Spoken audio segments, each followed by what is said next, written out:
नरं चैव नरोत्तमं सरस्वतीं व्यासं ततो जयामुदीरये। नष्टप्रायेषु अभद्रेषु नित्यं भागवत सेवया भगवतीरुत्तमश्लोके भक्तिर्भवति नैष्ठकी। तदा रजस्तमो भावा कामलोभादयश्च ये चेतयेतर्हना विध्वंसितं सत्त्वे प्रसीदति। एवं प्रसन्नमनसो भगवद्भक्तियोगतः भगवत्तत्त्वविज्ञानं मुक्तसङ्गस्य जायते। ते सर्वसंशया क्षीयन्ते चास्य कर्माणि दृष्ट एव आत्मनीश्वरे। नमो विष्णुपादाय कृष्णप्रेष्ठाय भूतले श्रीमते भक्तिवेदान्तस्वामीति नामिने। नमस्ते सरस्वते देवी गौरवाणी प्रचारिणि निर्विशेष शून्यवादी पाश्चात्यदेशतारिणि। जय श्री कृष्ण चैतन्य प्रभु नित्यानंद श्री अद्वैत गदाधर श्रीवासादि गौरभक्तवृंद। हरे कृष्णा कृष्णा कृष्णा हरे हरे हरे राम राम राम हरे हरे। हरे कृष्ण। ಸಾಯಂಕಾಲ ಶ್ರೀಮದ್ ಭಾಗವತಂ ಸತ್ಸಂಗ ಕಾರ್ಯಕ್ರಮಕ್ಕೆ ಎಲ್ಲರಿಗೂ ಸ್ವಾಗತ. ಶ್ರೀಮದ್ ಭಾಗವತಂ ಸ್ಕಂದ 1 ಅಧ್ಯಾಯ 2 ಶ್ಲೋಕ ನಂಬರ್ 17 ಮಾಡಬೇಕು. ಸೊ ಅದಕ್ಕಿಂತ ಮುಂಚೆ ಹರಿನಾಮದ ಬಗ್ಗೆ ಸ್ವಲ್ಪ ತಿಳ್ಕೊಳ್ಳೋಣ. ಹರಿನಾಮ ಎಲ್ಲಿವರೆಗೂ ಬಂದ್ವಿ? ಚೇತೋ ದರ್ಪಣಮಾರ್ಜನಂ ಭವಮಹಾದಾವಾಗ್ನಿ ನಿರ್ವಾಪಣಂ ಶ್ರೇಯಂ ಕೈರವಚಂದ್ರಿಕಾ ವಿತರಣಂ ವಿದ್ಯ ವಧುಜೀವನಂ ಆನಂದಾಂಬುಧಿವರ್ಧನಂ ಪ್ರತಿಪದಾಂ ಪೂರ್ಣಾಮೃತಸ್ವಾದನಂ ಸರ್ವಾತ್ಮಸ್ನಪನ್ನಂ ಪರಮಿಜಯತೆ ಶ್ರೀಕೃಷ್ಣ ಸಂಕೀರ್ತನಂ. ಸೊ ಇದರಲ್ಲಿ ಪ್ರತಿಪದಾಂ ಪೂರ್ಣಾಮೃತ ಸ್ವಾದನಂ ಅದನ್ನು ಮಾಡಬೇಕು. ಓಕೆ, ಆನಂದಾಂಬುಧಿ ವರ್ಧನಂ ಆಗಿದೆ. ಪ್ರತಿಪದಾಂ ಪೂರ್ಣಾಮೃತ ಸ್ವಾದನಂ ಮಾಡಬೇಕು. ಇವಾಗ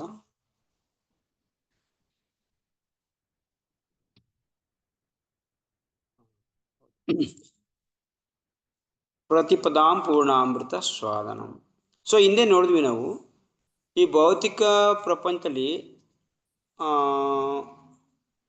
ಭೌತಿಕ ಪ್ರಪಂಚದಲ್ಲಿ ಯಾವುದೇ ಒಂದು ಸ್ವಾದನ, ಯಾವುದೋ ಒಂದು ರುಚಿನ, ಯಾವುದೋ ಒಂದು ವಿಷಯನ ನಾವು ಅದನ್ನೇ ಇದು ಮಾಡ್ತಾ ಹೋದರೆ ಅದರಲ್ಲಿ ನಾವು ನಿರಾಸಕ್ತರಾಗ್ತೀವಿ. ಕೇಳಿ ಕೇಳಿ ಕೇಳಿ ನಮಗೆ ಅದು ಒಂದು ರೀತಿ ನಿರಾಸಕ್ತಿ ಆಗುತ್ತೆ ಅದರಲ್ಲಿ, ಹೌದಾ? ಸೊ ಯಾವುದೇ ವಿಷಯ ಇರ್ಬೋದು, ಎಷ್ಟೇ ನಮಗೆ ಅದು ತುಂಬ ಸ್ವಾದಿಷ್ಟ ಆಗಿರೋಂಥ ಇದ್ರೂ ಕೂಡ ಅದು ಮಾಡ್ತಾ ಮಾಡ್ತಾ ಮಾಡ್ತಾ ಹೋದಂಗೆ ಅದರಲ್ಲಿ ಆಸಕ್ತಿನ ಕಳ್ಕೊತೀವಿ ಈ ಭೌತಿಕ ವಿಚಾರದಲ್ಲಿ. ಇದೇ ಥರ ಏನಾದರೂ ಕೃಷ್ಣ ಭಕ್ತಿಲೂ ಆಗುತ್ತಾ? ಈಗ ನಾವು ಸಂಕೀರ್ತನೆ ಮಾಡ್ತಾ ಇದ್ದೀವಿ, ಕೃಷ್ಣನ ಬಗ್ಗೆ ತಿಳ್ಕೊತಾ ಇದ್ದೀವಿ. ಸೊ ಈ ಥರನೇ ಆಗ್ಬೋದಾ ಕೃಷ್ಣ ಭಕ್ತಿಲಿ? ಯಾಕೆಂದರೆ ನಮ್ಮ ಅನುಭವ ಪ್ರಕಾರ ಫಸ್ಟ್ ಬಂದಾಗ ನಮಗೆ ತುಂಬ ಕಾನ್ಸಂಟ್ರೇಷನ್ ಆಗಿತ್ತು. ಏನು ದೀಕ್ಷೆ ತಗೊಳಕ್ಕೆ ಮುಂಚೆ ಹಂಗು ಹಿಂಗೆ ಅಂದ್ಕೊಂಡು ಏನು ಕಿತ್ಲಾಡ್ಕೊಂಡು ದೀಕ್ಷೆ ತಗೊಂಡ್ಬಿಟ್ವಿ. ಇವಾಗ ನೋಡಿದ್ರೆ ಏನು ನಿದ್ದೆ, ಇವಾಗ ನೋಡಿದ್ರೆ ಪ್ರಮಾದ, ಆ ಕಡೆ ಈ ಕಡೆ ಕ್ಲಾಸ್ ಕೇಳೋದು ಬೇಡ ಅನಿಸುತ್ತೆ. ಏನು ಸುಮ್ಮನೆ ಇದೆಲ್ಲ ಏನು? ಹಂಗಂದ್ರೆ ಕೃಷ್ಣ ಭಕ್ತಿಲೂ ಕೂಡ ಹಿಂಗೆ ನಿರಾಸಕ್ತಿ ಆಗ್ತಾ ಇದೆಯಾ ನಮಗೆ ಅನಿಸ್ಬಿಡುತ್ತೆ. ಇದು ಸಹಜ, ಎಲ್ಲರಿಗೂ ಆಗಂಥದ್ದು. ಇದು ಒಬ್ರಿಗಿಬ್ರಿಗೆ ಹೇಳ್ತಾರ, ಪ್ರತಿಯೊಬ್ಬರಿಗೂ ಇದೆ. ಫಸ್ಟ್ ದೀಕ್ಷೆ ತಗೊಳಕ್ಕೆ ಮುಂಚೆ ಏನು ಅಯ್ಯೋ ರಾಮ, ನಮ್ಮ ಏನು ಅಷ್ಟೊಂದು ಕಾಡಿ ಬೇಡಿ ತಗೊಂಡ್ವಿ, ಏನಂತೆ ಇಲ್ಲೇ ಇದ್ದದೇನು ಅಂದ್ಕೊಂಡು. ಇವತ್ತು ಎಲ್ಲ ದೀಕ್ಷೆ ತಗೊಂಡ್ಮೇಲೆ ಜಾಪಮಣಿ ಕೈಲಿರುತ್ತೆ, ಆದರೆ ಬರೀ ಏನಿದೆ ಇದ್ದೇ ಇರುತ್ತೆ. ಸೊ ಅಂದರೆ ಇದನ್ನ ನಮ್ಮ ಪರಿಸ್ಥಿತಿನ ನಾನು ಹೇಳ್ತಾ ಇದ್ದೀನಿ. ಇದು ಯಾರು ಒಬ್ಬರಿಗೆ ಹೇಳ್ತಾ ಇಲ್ಲ, ಇದು ಎಲ್ಲರ ಪರಿಸ್ಥಿತಿನೂ ಇದೆ. ಈವನ್ ಎಲ್ಲರೂ ಸೇರಿಕೊಂಡೇ ಇದು. ಸೊ ಇದೇ ಥರ ಕೃಷ್ಣ ಭಕ್ತಿ ಇದೇ ಥರ ಆಗ್ತಾ ಇದೆಯಾ ಅಂತ ಒಂದೊಂದ್ಸರಿ ಅನಿಸ್ಬಿಡುತ್ತೆ. ಫಸ್ಟ್ ಅಷ್ಟೊಂದು ಉತ್ಸಾಹ ಆಯಿತು, ಅಷ್ಟೊಂದು ಇದಿತ್ತು. ಇವಾಗ ನೋಡಿದ್ರೆ ಸ್ವಲ್ಪ ಡಲ್ಲು ಮಂಕು. ಯಾಕೆ ಆ ಉತ್ಸಾಹ ಎಲ್ಲೋಯ್ತು? ರಾತ್ರಿ ಏನು ಜನ್ಮಾಷ್ಟಮಿ ಟೈಮಲ್ಲಿ ದಿನಗಟ್ಲೆ ರಾತ್ರಿಗಟ್ಲೆ ಎಲ್ಲ ಇದು ಮಾಡಿ ಸೇವೆ ಮಾಡ್ತಾ ಇದ್ವಿ. ಇವತ್ತು ಆ ಉತ್ಸಾಹ ಇಲ್ಲ. ಯಾಕೆ ಹಿಂಗಾಗ್ತಾ ಇದೆ? ಇದೇ ಥರ ಕೃಷ್ಣ ಭಕ್ತಿ ಏನಾರು ಈ ಥರ ಆಗ್ತಾ ಇದೆ, ಭೌತಿಕ ವಿಚಾರ ಥರ ಏನಾರು ಆಗ್ತಾ ಇದೆಯಾ ಅಂತಂತ ನಮ್ಗೆ ಅಂದ್ಕೊಂಡ್ರೆ ಇಲ್ಲ. ಚೈತನ್ಯ ಮಹಾಪ್ರಭು ನೆಕ್ಸ್ಟ್ ಹೇಳ್ತಾ ಇದ್ದಾರೆ, ಏನ್ ನೆಕ್ಸ್ಟ್ ವರ್ಡ್ ಇದು ಆರನೇದು ಅಲ್ವಾ, ಆರನೇದು. ಏನ್ ಹೇಳ್ತಾ ಇದ್ದಾರೆ? ಪ್ರತಿಪದಾಂ ಪೂರ್ಣಾಮೃತ ಸ್ವಾದನಂ ಅಂತ ಹೇಳ್ತಾ ಇದ್ದಾರೆ. ಸೊ ಆ ಥರ ಆಗಕ್ಕೆ ಸಾಧ್ಯನೇ ಇಲ್ಲ ಇವ್ರು ಚೈತನ್ಯ ಮಹಾಪ್ರಭು ಪ್ರಕಾರ. ಏನ್ ಹೇಳ್ತಿದ್ದಾರೆ? ಪ್ರತಿಪದಂ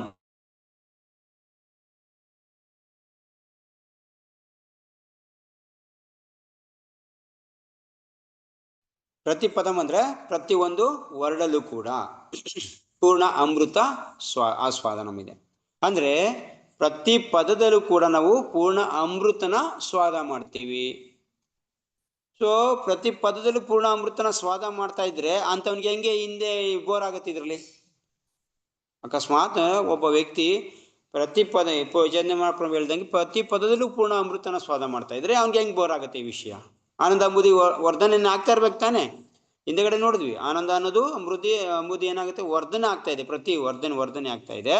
ಸೊ ಅದು ಮುಂದೆ ಏನಾಗ್ತಾ ಇದೆ? ವರ್ಧನೆ ಆಗ್ತಾ ಆಗ್ತಾ ಪ್ರತಿ ಪದದಲ್ಲೂ ಕೂಡ ಪೂರ್ಣ ಅಮೃತನ ಸ್ವಾದ ಮಾಡಿದಷ್ಟು ಆಗ್ತಾ ಇದೆ ನಮ್ಗೆ ಅಂತ ಹೇಳ್ತಾರೆ, ಪ್ರತಿ ಪದಂ. ಸೊ ಇದನ್ನ ಅಕಸ್ಮಾತ್ ನಮ್ಗೆ ಕೃಷ್ಣ ಭಕ್ತಿಲೂ ಕೂಡ ಏನಾರ ನಿರಾಸಕ್ತಿ ಆಗ್ತಾ ಇದೆ ಅಂದ್ರೆ ಇದು ಈ ವರ್ಣ ಚೈತನ್ಯ ಮಹಾಪ್ರಭು ಹೇಳಂಗಿರ್ಲಿಲ್ಲ, ಪ್ರತಿ ಪದಂ ಅಂತ ಹೇಳಂಗಿರ್ಲಿಲ್ಲ. ಸೊ ಪ್ರತಿ ಪದದಲ್ಲೂ ಕೂಡ ನಮ್ಗೆ ಪೂರ್ಣ ಅಮೃತದ ಸ್ವಾದ ಆಗ್ತಾ ಇದೆ ಅಂತ ಹೇಳ್ತಾರೆ. ಈಗ ಈ ಭೌತಿಕ ಪ್ರಪಂಚದಲ್ಲಿ ಹೆಂಗಾಗ್ತಿದೆ ನೋಡಿ. ಈ ಭೌತಿಕ ಪ್ರಪಂಚದಲ್ಲಿ ಯಾವುದೇ ಒಂದು ವಿಷಯನ ತಗೊಂಡ್ರೆ, ಈಗ ಓಕೆ ಸಪೋಸ್ ಒಂದು ಮೂವಿ ನೋಡಿದೆ ಅಂತ ಇಟ್ಕೊಳ್ಳಿ. ಆ ಮೂವಿನ ಇಷ್ಟವಾದ ಮೂವಿನೇ, ಇಷ್ಟವಾದ ಹೀರೋನೇ, ಇಷ್ಟವಾದ ಹೀರೋಯಿನ್ ಎಲ್ಲರೂ ಇದ್ದಾರೆ. ಸೊ ಆ ಮೂವಿ ನೋಡಿದ್ವಿ, ಹೊಸಗೆ ಒಂದ್ಸರಿ ಏನೋ ಒಬ್ಬ ತುಂಬ ಚೆನ್ನಾಗಿದೆ ಅಂತ, ಎರಡನೇ ಸರಿ ನೋಡೋಕ್ಕೆ ಬೇಜಾರು, ಓಕೆ ನೋಡಿದ್ವಿ. ಮೂರನೇ ಸರಿ ತೋರಿಸಿದ್ರೆ ನಿಮಗೆ ಸೊ ಇರ್ತೀರಾ, ಇದೇನಿದೆ ಹಾಳಾಗಿ ಬಿಸಾಕತ್ತೆ ಏನ್ಬಿಟ್ಟು ಅಲ್ವಾ? ಸೊ ಈ ಥರ ಆಗುತ್ತೆ.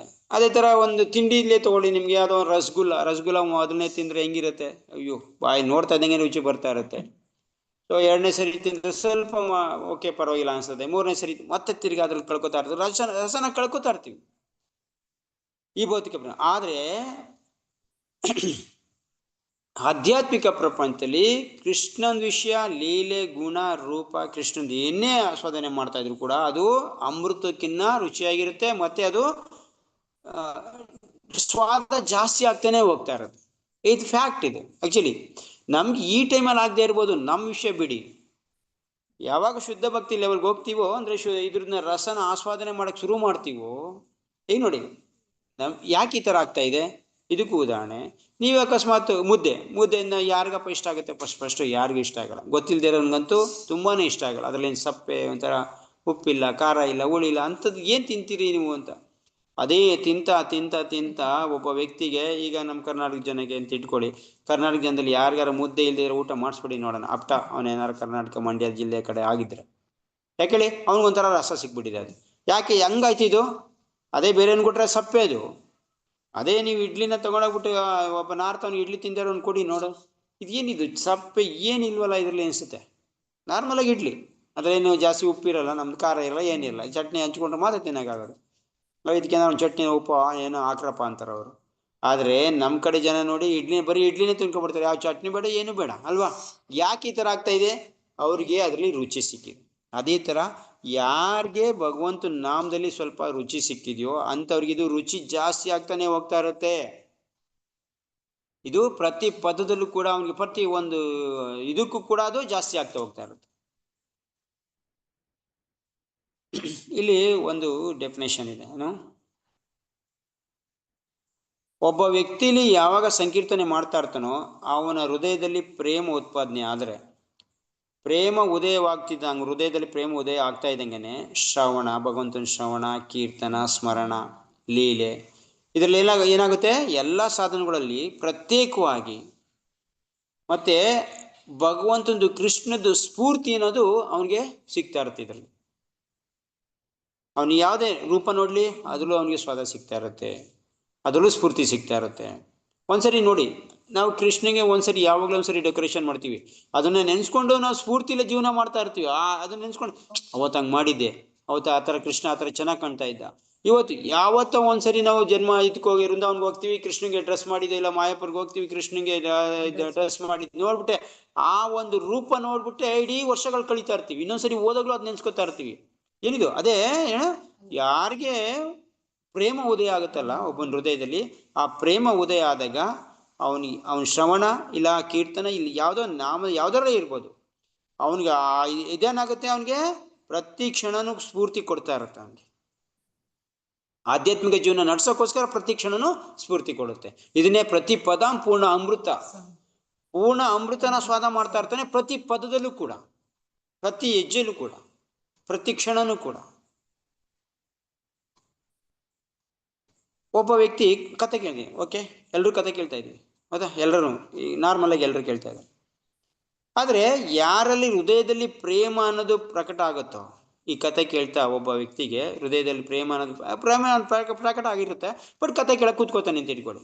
ಎಲ್ಲರೂ ಸುಮಾರು ಜನ ಕೂತ್ಕೋತಾರೆ ಕತೆ ಕೇಳಕ್ಕೆ. ಅದೇ ಒಬ್ಬ ಯಾರಿಗೆ ಪ್ರೇಮ ಪ್ರಕಟ ಆಗಿದ್ದಿಲ್ಲ ಅವನು ಕೂತ್ಕೋತಾನೆ. ಅವನಿಗೇನಾಗ್ತಾ ಇರುತ್ತೆ, ಅವನಲ್ಲಿ ಕತೆದು ಪ್ರತ್ಯೇಕವಾಗಿರುವಂತ ಶಬ್ದ, ಪ್ರತ್ಯೇಕ ವಾಕ್ಯ, ಪ್ರತ್ಯೇಕವಾಗಿರುವಂತ ನುಡಿ ಕೂಡ ಯಾವ ತರ ಇರುತ್ತೆ, ಕೃಷ್ಣಂದು ಆಸ್ವಾದನೆ ಮಾಡ್ತಾ ಇರ್ತಾನೆ ಪ್ರತಿ ಪದದಲ್ಲೂ ಕೂಡ. ಯಾರಿಗೆ ಕತೆ ಕೇಳೋನಲ್ಲಿ ಎಷ್ಟು ಜನ ಕೇಳ್ತಾ ಇರ್ತಾರೆ, ಯಾಕೆ ಬೇರೆಯವ್ರಿಗಾಗ್ಲಿಲ್ಲ, ಇವನ್ಗೆ ಯಾಕಾಯ್ತು? ಇವನೇನ್ ಮಾಡ್ತಾ ಇದ್ದಾನೆ, ಸ್ವಾದ ಮಾಡ್ತಾ ಇದ್ದಾನೆ ಪ್ರತಿ ಪದದ್ದು ಕೂಡ. ಇವನ್ಗೆ ಆಗಿದೆ, ಪ್ರೇಮ ಅಂಕುರ ಆಗಿದೆ ಇವನ್ಗೆ ಕೃಷ್ಣನ ಬಗ್ಗೆ, ಅದಕ್ಕೆ ಅವನಿಗೆ ಪ್ರತಿ ಪದದಲ್ಲೂ ಕೂಡ ಕಾಣಿಸ್ತಾ ಇದೆ. ಅಂತ್ಯವ್ರ ವಿಚಾರ ಮಾತಾಡ್ತಾ ಇರೋದಿಲ್ಲಿ. ಇಲ್ಲಿಗೆ ಆಲ್ರೆಡಿ ನಾವು ಈ ಚೇತೋದರ್ಪಣ ಮಾರ್ಜನ ಮಾಡ್ಕೊಂಡು ಸಾಧನಾ ಭಕ್ತಿಯಿಂದ ಎಲ್ಲಿಗೆ ಬಂದಿವಿ, ಹಿಂದಿನ ಇದ್ರಲ್ಲಿ ಹೇಳಿದ್ವಿ. ಇದನ್ನ ಕರೆಕ್ಟಾಗಿ ಕೇಳ್ತಾ ಇದ್ರೆ ನಿಮ್ಗೆ ಅರ್ಥ ಆಗತ್ತೆ. ಇದು ಸುಮ್ಮನೆ ನಾರ್ಮಲ್ ವಿಷಯ ಅಲ್ಲ. ಇದು ಇದನ್ನ ಚಳುವಳಿ, ನಿಮ್ಮ ಜೀವನದಲ್ಲಿ ಚಳುವಳಿ ಮಾಡುತ್ತೆ, ಇಲ್ದರ ನಿದ್ದೆ ಕಳಿಸುತ್ತೆ, ಎರಡೇ ಮಾಡೋದು. ಈ ಇದೇನಾದ್ರೂ ನೀವು ಚೇತೋದರ್ಪಣ ಏನಾರ ಮಾಡಿದ್ರೆ, ಸರಿಯಾಗಿ ಗಮನ ಇಟ್ಟು ಕೇಳಿದ್ರೆ, ಇದನ್ನ ನಿಮ್ಮ ಹೃದಯದಲ್ಲಿ ಒಂದು ಚಳುವಳಿನೇ ಆಗ್ಬಿಡುತ್ತೆ. ನಿಮ್ಮ ಜೀವನದಲ್ಲೇ ಒಂದು ಚಳುವಳಿ ಆಗ್ಬಿಡುತ್ತೆ. ಭಗವಂತನ ವಿಷಯ ಇದು. ಭಗವಂತಂದು ಯಾವ ಲೆವೆಲ್ ಕರ್ಕೊಂಡು ಹೋಗುತ್ತೆ ಅಂದ್ರೆ, ನಮ್ಮನ್ನು ಶುದ್ಧ ಭಕ್ತಿ ಲೆವೆಲ್ ಕರ್ಕೊಂಡು ಹೋಗಂಥದ್ದು ಇದು. ಸಾಧಿಕೆ ಸರಿಗೆ ಹಿಂದಿಂದ ಏನ್ ಹೇಳಿದ್ವಿ, ಇದು ಯಾವುದು ಅಂತ. ಹಿಂದಿನ 4 ಏನಾಯ್ತು, ಸಾಧನ ಭಕ್ತಿ ಬಂತು. ಆನಂದಾಂಬುದಿ ವರ್ಧನವೇನಾಯ್ತು, ಅದು ಸಾಧ್ಯ ಭಕ್ತಿ ಆಯ್ತು. ಅಂದ್ರೆ ನಾವ್ ಯಾವಾಗ ಸಾಧನೆ ಮಾಡ್ತೀವಿ, ನಮ್ಮನ್ನ ಸಾಧ್ಯಕ್ಕೆ ತಂದಿಲ್ಲ ಅಂದ್ರೆ ಭಗವಂತ ಸಿಕ್ತ, ಅದಕ್ಕೆ ನಮ್ಗೆ ಆನಂದ ಆಗ್ತಾ ಇದೆ. ಭಗವಂತನ ಪ್ರೇಮ ನಮ್ಗೆ ಸ್ವಲ್ಪ ಅಂಕುರ ಆಯ್ತು, ಅದಕ್ಕೆ ಆಗ್ತಾ ಇದೆ. ನಮ್ಗಾಗ್ತಾ ಇಲ್ಲ, ಇದ್ರಲ್ಲಿ ಇರೋದು ಹಂಗೆ, ಆ ಥರ ಆಗ್ಬೇಕು. ಸೊ ನೆಕ್ಸ್ಟ್ ಲೆವೆಲ್ ಪ್ರತಿಪದ ಪೂರ್ಣಾಮೃತ ಸ್ವಾಧನ. ಇದು ಪ್ರತಿ ಪದದಲ್ಲೂ ಕೂಡ ಅಮೃತನ. ಅಲ್ಲಿ ಏನ್ ಮಾಡ್ದ, ಆನಂದನ ಅನುಭವಿಸ ಹಿಂದಿರಲಿ. ಇದು ಅದಕ್ಕಿಂತ ಮೇಲ್ಗಡೆ ಅಂತ ಏನಾಯ್ತು, ಇದು ಪ್ರತಿ ಪದದಲ್ಲೂ ಕೂಡ ಅವನಿಗೆ ಅಮೃತ. ಇಲ್ಲಿ ಬರೀ ಆನಂದ, ಹಿಂದೆಗಡೆ ಬರೀ ಆನಂದ ಆಯ್ತು. ಇಲ್ಲೇನಾಗ್ತಾ ಇದೆ, ಅಮೃತನ ಆಸ್ವಾದನೆ ಮಾಡ್ತಾ ಇದ್ದಾನೆ. ಅಮೃತನ ಆಸ್ವಾದನೆ ಮಾಡ್ತಾ ಇದ್ದಾನೆ. ಅದು ಆ ಲೆವೆಲ್ಗೆ ಹೋಗಿರೋದು ಈಗ ಅವನು. ಸೊ ಅಂದ್ರೆ ಕಥೆನ ಕೇಳ್ತಾ ಇರ್ಬೇಕಾದ್ರೆ ಪ್ರತಿ ಪದದಲ್ಲೂ ಕೂಡ ಅವ್ನಿಗೆ ಯಾವ ತರ ಸ್ವಾದ ಇರುತ್ತೆ, ಅಮೃತನ ಆಸ್ವಾದನೆ ಮಾಡ್ತಾ ಇದ್ದೀನಿ ಅಂತ ಭಾವನೆ ಇರುತ್ತೆ. ಪ್ರತಿ ಇಡೀ ಓಲ್ ಕಥೆಲಲ್ಲ, ಪ್ರತಿ ಪದದಲ್ಲೂ ಕೂಡ ಕೃಷ್ಣ ಬರೀ ಕೃಷ್ಣನ ಬೇಡ, ಕ್ರೀನ್ ಕೂಡ ಅವನು ಆ ತರ ಆಸ್ವಾದನೆ ಮಾಡ್ತಾ ಇರ್ತಾನೆ. ಅಂದ್ರೆ ಆ ತರ ಮೂಡ್ಗೋಗಿರ್ತಾನೆ ಅಂತ. ಯಾಕೆ ಈ ತರ ಆಗುತ್ತೆ ಅವನಿಗೆ ನೋಡಿ. ಕೃಷ್ಣ ಪೂರ್ಣ ಆನಂದ, ಪೂರ್ಣ ಆನಂದಮಯ, ಪೂರ್ಣ ರಸವಂತ, ಪ್ರೇಮ ಪೂರ್ಣವಾಗಿರುವಂಥವನು ಅಲ್ವಾ. ಸೊ ಕೃಷ್ಣ ಅನ್ನೋದ್ರಲ್ಲಿ ಎಲ್ಲ ಇದೆ ಅಲ್ವಾ.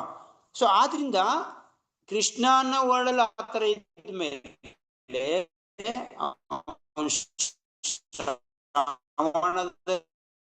ಅವನ ಕೀರ್ತನದಲ್ಲಿ, ಅವನ ಸ್ಮರಣೆಯಲ್ಲೂ, ಪ್ರತ್ಯೇಕ ಶಬ್ದದಲ್ಲೂ ಕೂಡ ಅವನೇನ್ ಮಾಡ್ತಾನೆ, ಆನಂದನ ಅನುಭವಿಸ್ತಾ ಇರ್ತಾನೆ.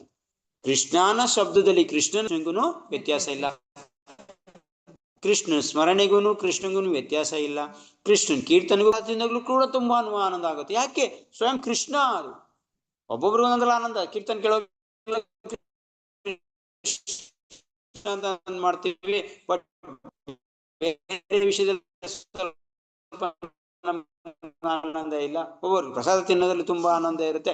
ಅವು ಅಂದ್ರೆ ಅರ್ಥ ಏನು, ನಮ್ಗೆ ಪ್ರತಿ ಒಂದು ಇದ್ರಲ್ಲೂ ಪದದಲ್ಲೂ ಕೂಡ ನಾನು ಕೃಷ್ಣಂದು ಆಕರ್ಷಣೆ ಆಗ್ತಾ ಇದ್ದೆ ಬಗ್ಗೆ. ಕೃಷ್ಣನ ವಿಷಯದಲ್ಲಿ, ಯಾವ್ದೋ ವಿಷಯದಲ್ಲಿ, ಈ ಕೀರ್ತನಲ್ಲಿ ಇರ್ಬೋದು, ಇಲ್ಲ ಕಥೆ ಕೇಳೋದ್ರಲ್ಲಿ ಇರ್ಬೋದು, ಇಲ್ಲ ಅಂದ್ರೆ ಪ್ರಸಾದ ತಿನ್ನೋದ್ರಲ್ಲಿ ಇರೋದು, ಇಲ್ಲ ಪೂಜೆಯಲ್ಲಿ ಇರ್ಬೋದು, ಯಾವುದೋ ಒಂದು ವಿಷಯದಲ್ಲಿ ನಿಮ್ಗೆ ಆನಂದ ಹುಟ್ಟಬೇಕು. ಅವಾಗ್ಲೇ ಕೃಷ್ಣ ಭಕ್ತಿಲಿ ಇರಕ್ಕಾಗೋದು ನೀವು.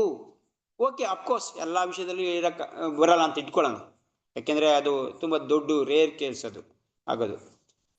ಯಾವ್ದಾರ ಒಂದು ವಿಷಯದಲ್ಲಿ ನಿಮ್ಗೆ ಈ ಸ್ವಾದ ಬರ್ಬೇಕು. ನಿಮ್ಗೆ ಏನು ಇಲ್ಲ ಅಂದ್ರೆ ಕೃಷ್ಣನ್ಗೆ ಕುಕಿಂಗ್ ಮಾಡೋದ್ರಲ್ಲಾರ ಬರ್ಬೇಕು ನಿಮ್ಗೆ. ಯಾವ್ದ್ರಲ್ಲಿರೋದು? ಹಾ, ನೀವು ಕುಕ್ಕಿಂಗ್ ಮಾಡಿದ್ರಲ್ಲೂ ಕೂಡ ಫೋನಲ್ಲಿ ಮಾತಾಡ್ಕೊಂಡು ಮಾಡಬಾರ್ದು. ಇದು ಮುಖ್ಯ. ನಿಮ್ಗೆ ನನ್ಗೆ ಇಷ್ಟ ಕರೆಕ್ಟು, ಆದ್ರೆ ಹೆಂಗ್ ಮಾಡ್ತಾ ಇದ್ದೀನಿ ನಾನು? ನನಗೆ ಕುಕಿಂಗ್ ಮಾಡಕ್ ಇಷ್ಟ, ಎಲ್ಲ ಭಾವ ಇಷ್ಟ ಇದೆ, ಆದ್ರೆ ಅದನ್ನ ಕರೆಕ್ಟಾಗಿ ಮಾಡಿದ್ರೆ ಮಾತ್ರ ಭಾವನ ಉಳಿಸ್ಕೊಳಕ್ ಆಗೋದು. ನೀವು ಫಸ್ಟ್ ಇರುತ್ತೆ ಎಲ್ಲರಿಗೂ, ಒಂದೊಂದು ವಿಷಯದಲ್ಲಿ ಎಲ್ಲರಿಗೂ ಬಂದ್ಬಿಡುತ್ತೆ ಫಸ್ಟ್. ಆದ್ರೆ ನಮ್ಮ ಸಾಧನೆಯಿಂದ, ಭಗವಂತ ಮೇಲೆ ಪ್ರೀತಿ ಬೆಳೆಸ್ಕೊಳ್ಳೋದ್ರಿಂದ, ಭಕ್ತರ ಸಂಘ ಮಾಡೋದ್ರಿಂದ, ಭಕ್ತರಿಗೆ ಸೇವೆ ಮಾಡೋದ್ರಿಂದ ಇದೇನಾಗುತ್ತೆ, ಅದು ಹೆಚ್ಕೊಂಡು ಹೋಗ್ತಾ ಇರುತ್ತೆ ಭಾವ. ಅದೇನಾರ ಮಾಡ್ಲಿಲ್ಲ ನೀವು ಅಂತಂದ್ರೆ ನಮ್ಗಿರೋ ಭಾವನ ಕಳ್ಕೊಂಡ್ಬಿಡ್ತಾ ಇರ್ತೀವಿ ನಿಧಾನಕ್ಕೆ. ಏನೋ ಯಾವ್ದಲ್ಲ ಒಂದು ಬಂತು ಆಕ್ಚುಲಿ ಕೃಷ್ಣ ಭಕ್ತಿ ನಿಂತ್ಕೊಳ್ಳೋಕೆ ನಿಮ್ಗೆ ಯಾವ್ದಲ್ಲ ಒಂದಲ್ಲಿ ವಿಷಯದಲ್ಲಿ ನಿಮ್ಗೆ ಆಸಕ್ತಿ ಬರಲೇಬೇಕು. ಬಂದಿರೋದ್ರಿಂದ ನಿಂತಿರೋದು. ಆ ಬಂದಿರೋದನ್ನ ಮತ್ತೆ ಜಾಸ್ತಿ ಮಾಡ್ಕೊಳಕ್ಕೆ ನೀವೇನ್ ಮಾಡ್ಬೇಕು, ಅದನ್ನ ಪ್ರಾಕ್ಟೀಸ್ ಮಾಡ್ತಾ ಇರ್ಬೇಕು. ಬೇರೆ ವಿಷಯಗಳಲ್ಲೂ ಕೂಡ ನೀವು ಆನಂದನ ಬೆಳೆಸ್ಕೊಳಕ್ಕೆ ನೋಡ್ತಾ ಇರ್ಬೇಕು. ನಿಮ್ಗೆ ಯಾವ್ದೋ ಒಂದು ಇದರಲ್ಲಿ ಪೂಜೆಯಲ್ಲಿ ಇಂಟ್ರೆಸ್ಟ್ ಇದೆ ಅಂತ ಇಟ್ಕೊಳ್ಳಿ, ಯಾಕಂದ್ರೆ ಮತ್ತೆ ನಾನು ಕೇಳಲ್ಲ, ಬರೀ ಪೂಜೆಲಿ ಇದು ಮಾಡ್ತೀನಿ ಅಂತಂದ್ರೆ ಅದು ಜಾಸ್ತಿ ಹೊತ್ತು ನಿಲ್ಲಲ್ಲ. ನೀವು ಭಗವಂತನ ಬಗ್ಗೆ, ಪೂಜೆ ಬಗ್ಗೆ ಕೇಳಲೇಬೇಕು. ಪೂಜೆ ಮಾಡದಂತ ವ್ಯಕ್ತಿ ಎಲ್ಲಿ ಹೋದ, ಪೂಜೆ ಮಾಡದಂತ ವ್ಯಕ್ತಿ ಏನಾದ ಅನ್ಬಿಟ್ಟು ಅದ್ರ ಬಗ್ಗೆ ಕೇಳ್ತಾ ಇದ್ರೆ ನಿಮ್ಗೆ ಅದ್ರಲ್ಲಿ ರುಚಿ ಬರ್ತಾ ಇರುತ್ತೆ. ಎಲ್ಲಿವರೆಗೆ ಶ್ರವಣ ಮಾಡಲ್ವೋ ಅವನು ಯಾವುದೇ ವಿಷಯದಲ್ಲಿ ನಿಲ್ಲಕ್ಕಾಗೋದಿಲ್ಲ. ಬೇರೆ ವಿಷಯದಲ್ಲೂ ಕೂಡ ದೃಢವಾಗಿ ನಿಂತ್ಕೊಳಕ್ಕಾಗಲ್ಲ. ಇದು ತುಂಬಾ ಮುಖ್ಯ. ಸೊ ಅದರಿಂದ ಇಲ್ಲಿ ಏನು, ಪ್ರತಿ ಪದದಲ್ಲೂ ಕೂಡ ಆನಂದನ ಅನುಭವಿಸ್ತಾ ಇರ್ತಾನೆ. ತುಂಬಾ ಮೇಲ್ಗಡೆ ಕ್ವಾಲಿಟಿಲಿ, ತುಂಬಾ ಮೇಲ್ಗಡೆ ವಿಷಯದಲ್ಲಿ ಅನುಭವಿಸ್ತಾ ಇರ್ತಾನೆ. ಸೊ ರೂಪ ಗೋಸ್ವಾಮಿ ಟೆಕ್ನಿಕಲ್ ಪಾಯಿಂಟ್ ಅಲ್ಲಿ ಏನ್ ಹೇಳ್ತಾರೆ, ಇದನ್ನ ಸಾಂದ್ರಾನಂದ ವಿಶೇಷಾತ್ಮ 6 ವಿಷಯ ಹೇಳ್ತಾರೆ. ಇದು ಅದ ಶ್ರದ್ಧ ಅದಲ್ಲ ಚೇತಿ. ಇವರು ಪ್ರೇಮ ಅಂಕುರ ಆಗಿದ ತಕ್ಷಣ ಇದನ್ನ ಹೇಳ್ಕೊ ಬಂದ್ವಿ ಹಿಂದೆನೆ. ಮೊದಲು ಅವನಿಗೆ ಇದಾಗುತ್ತೆ,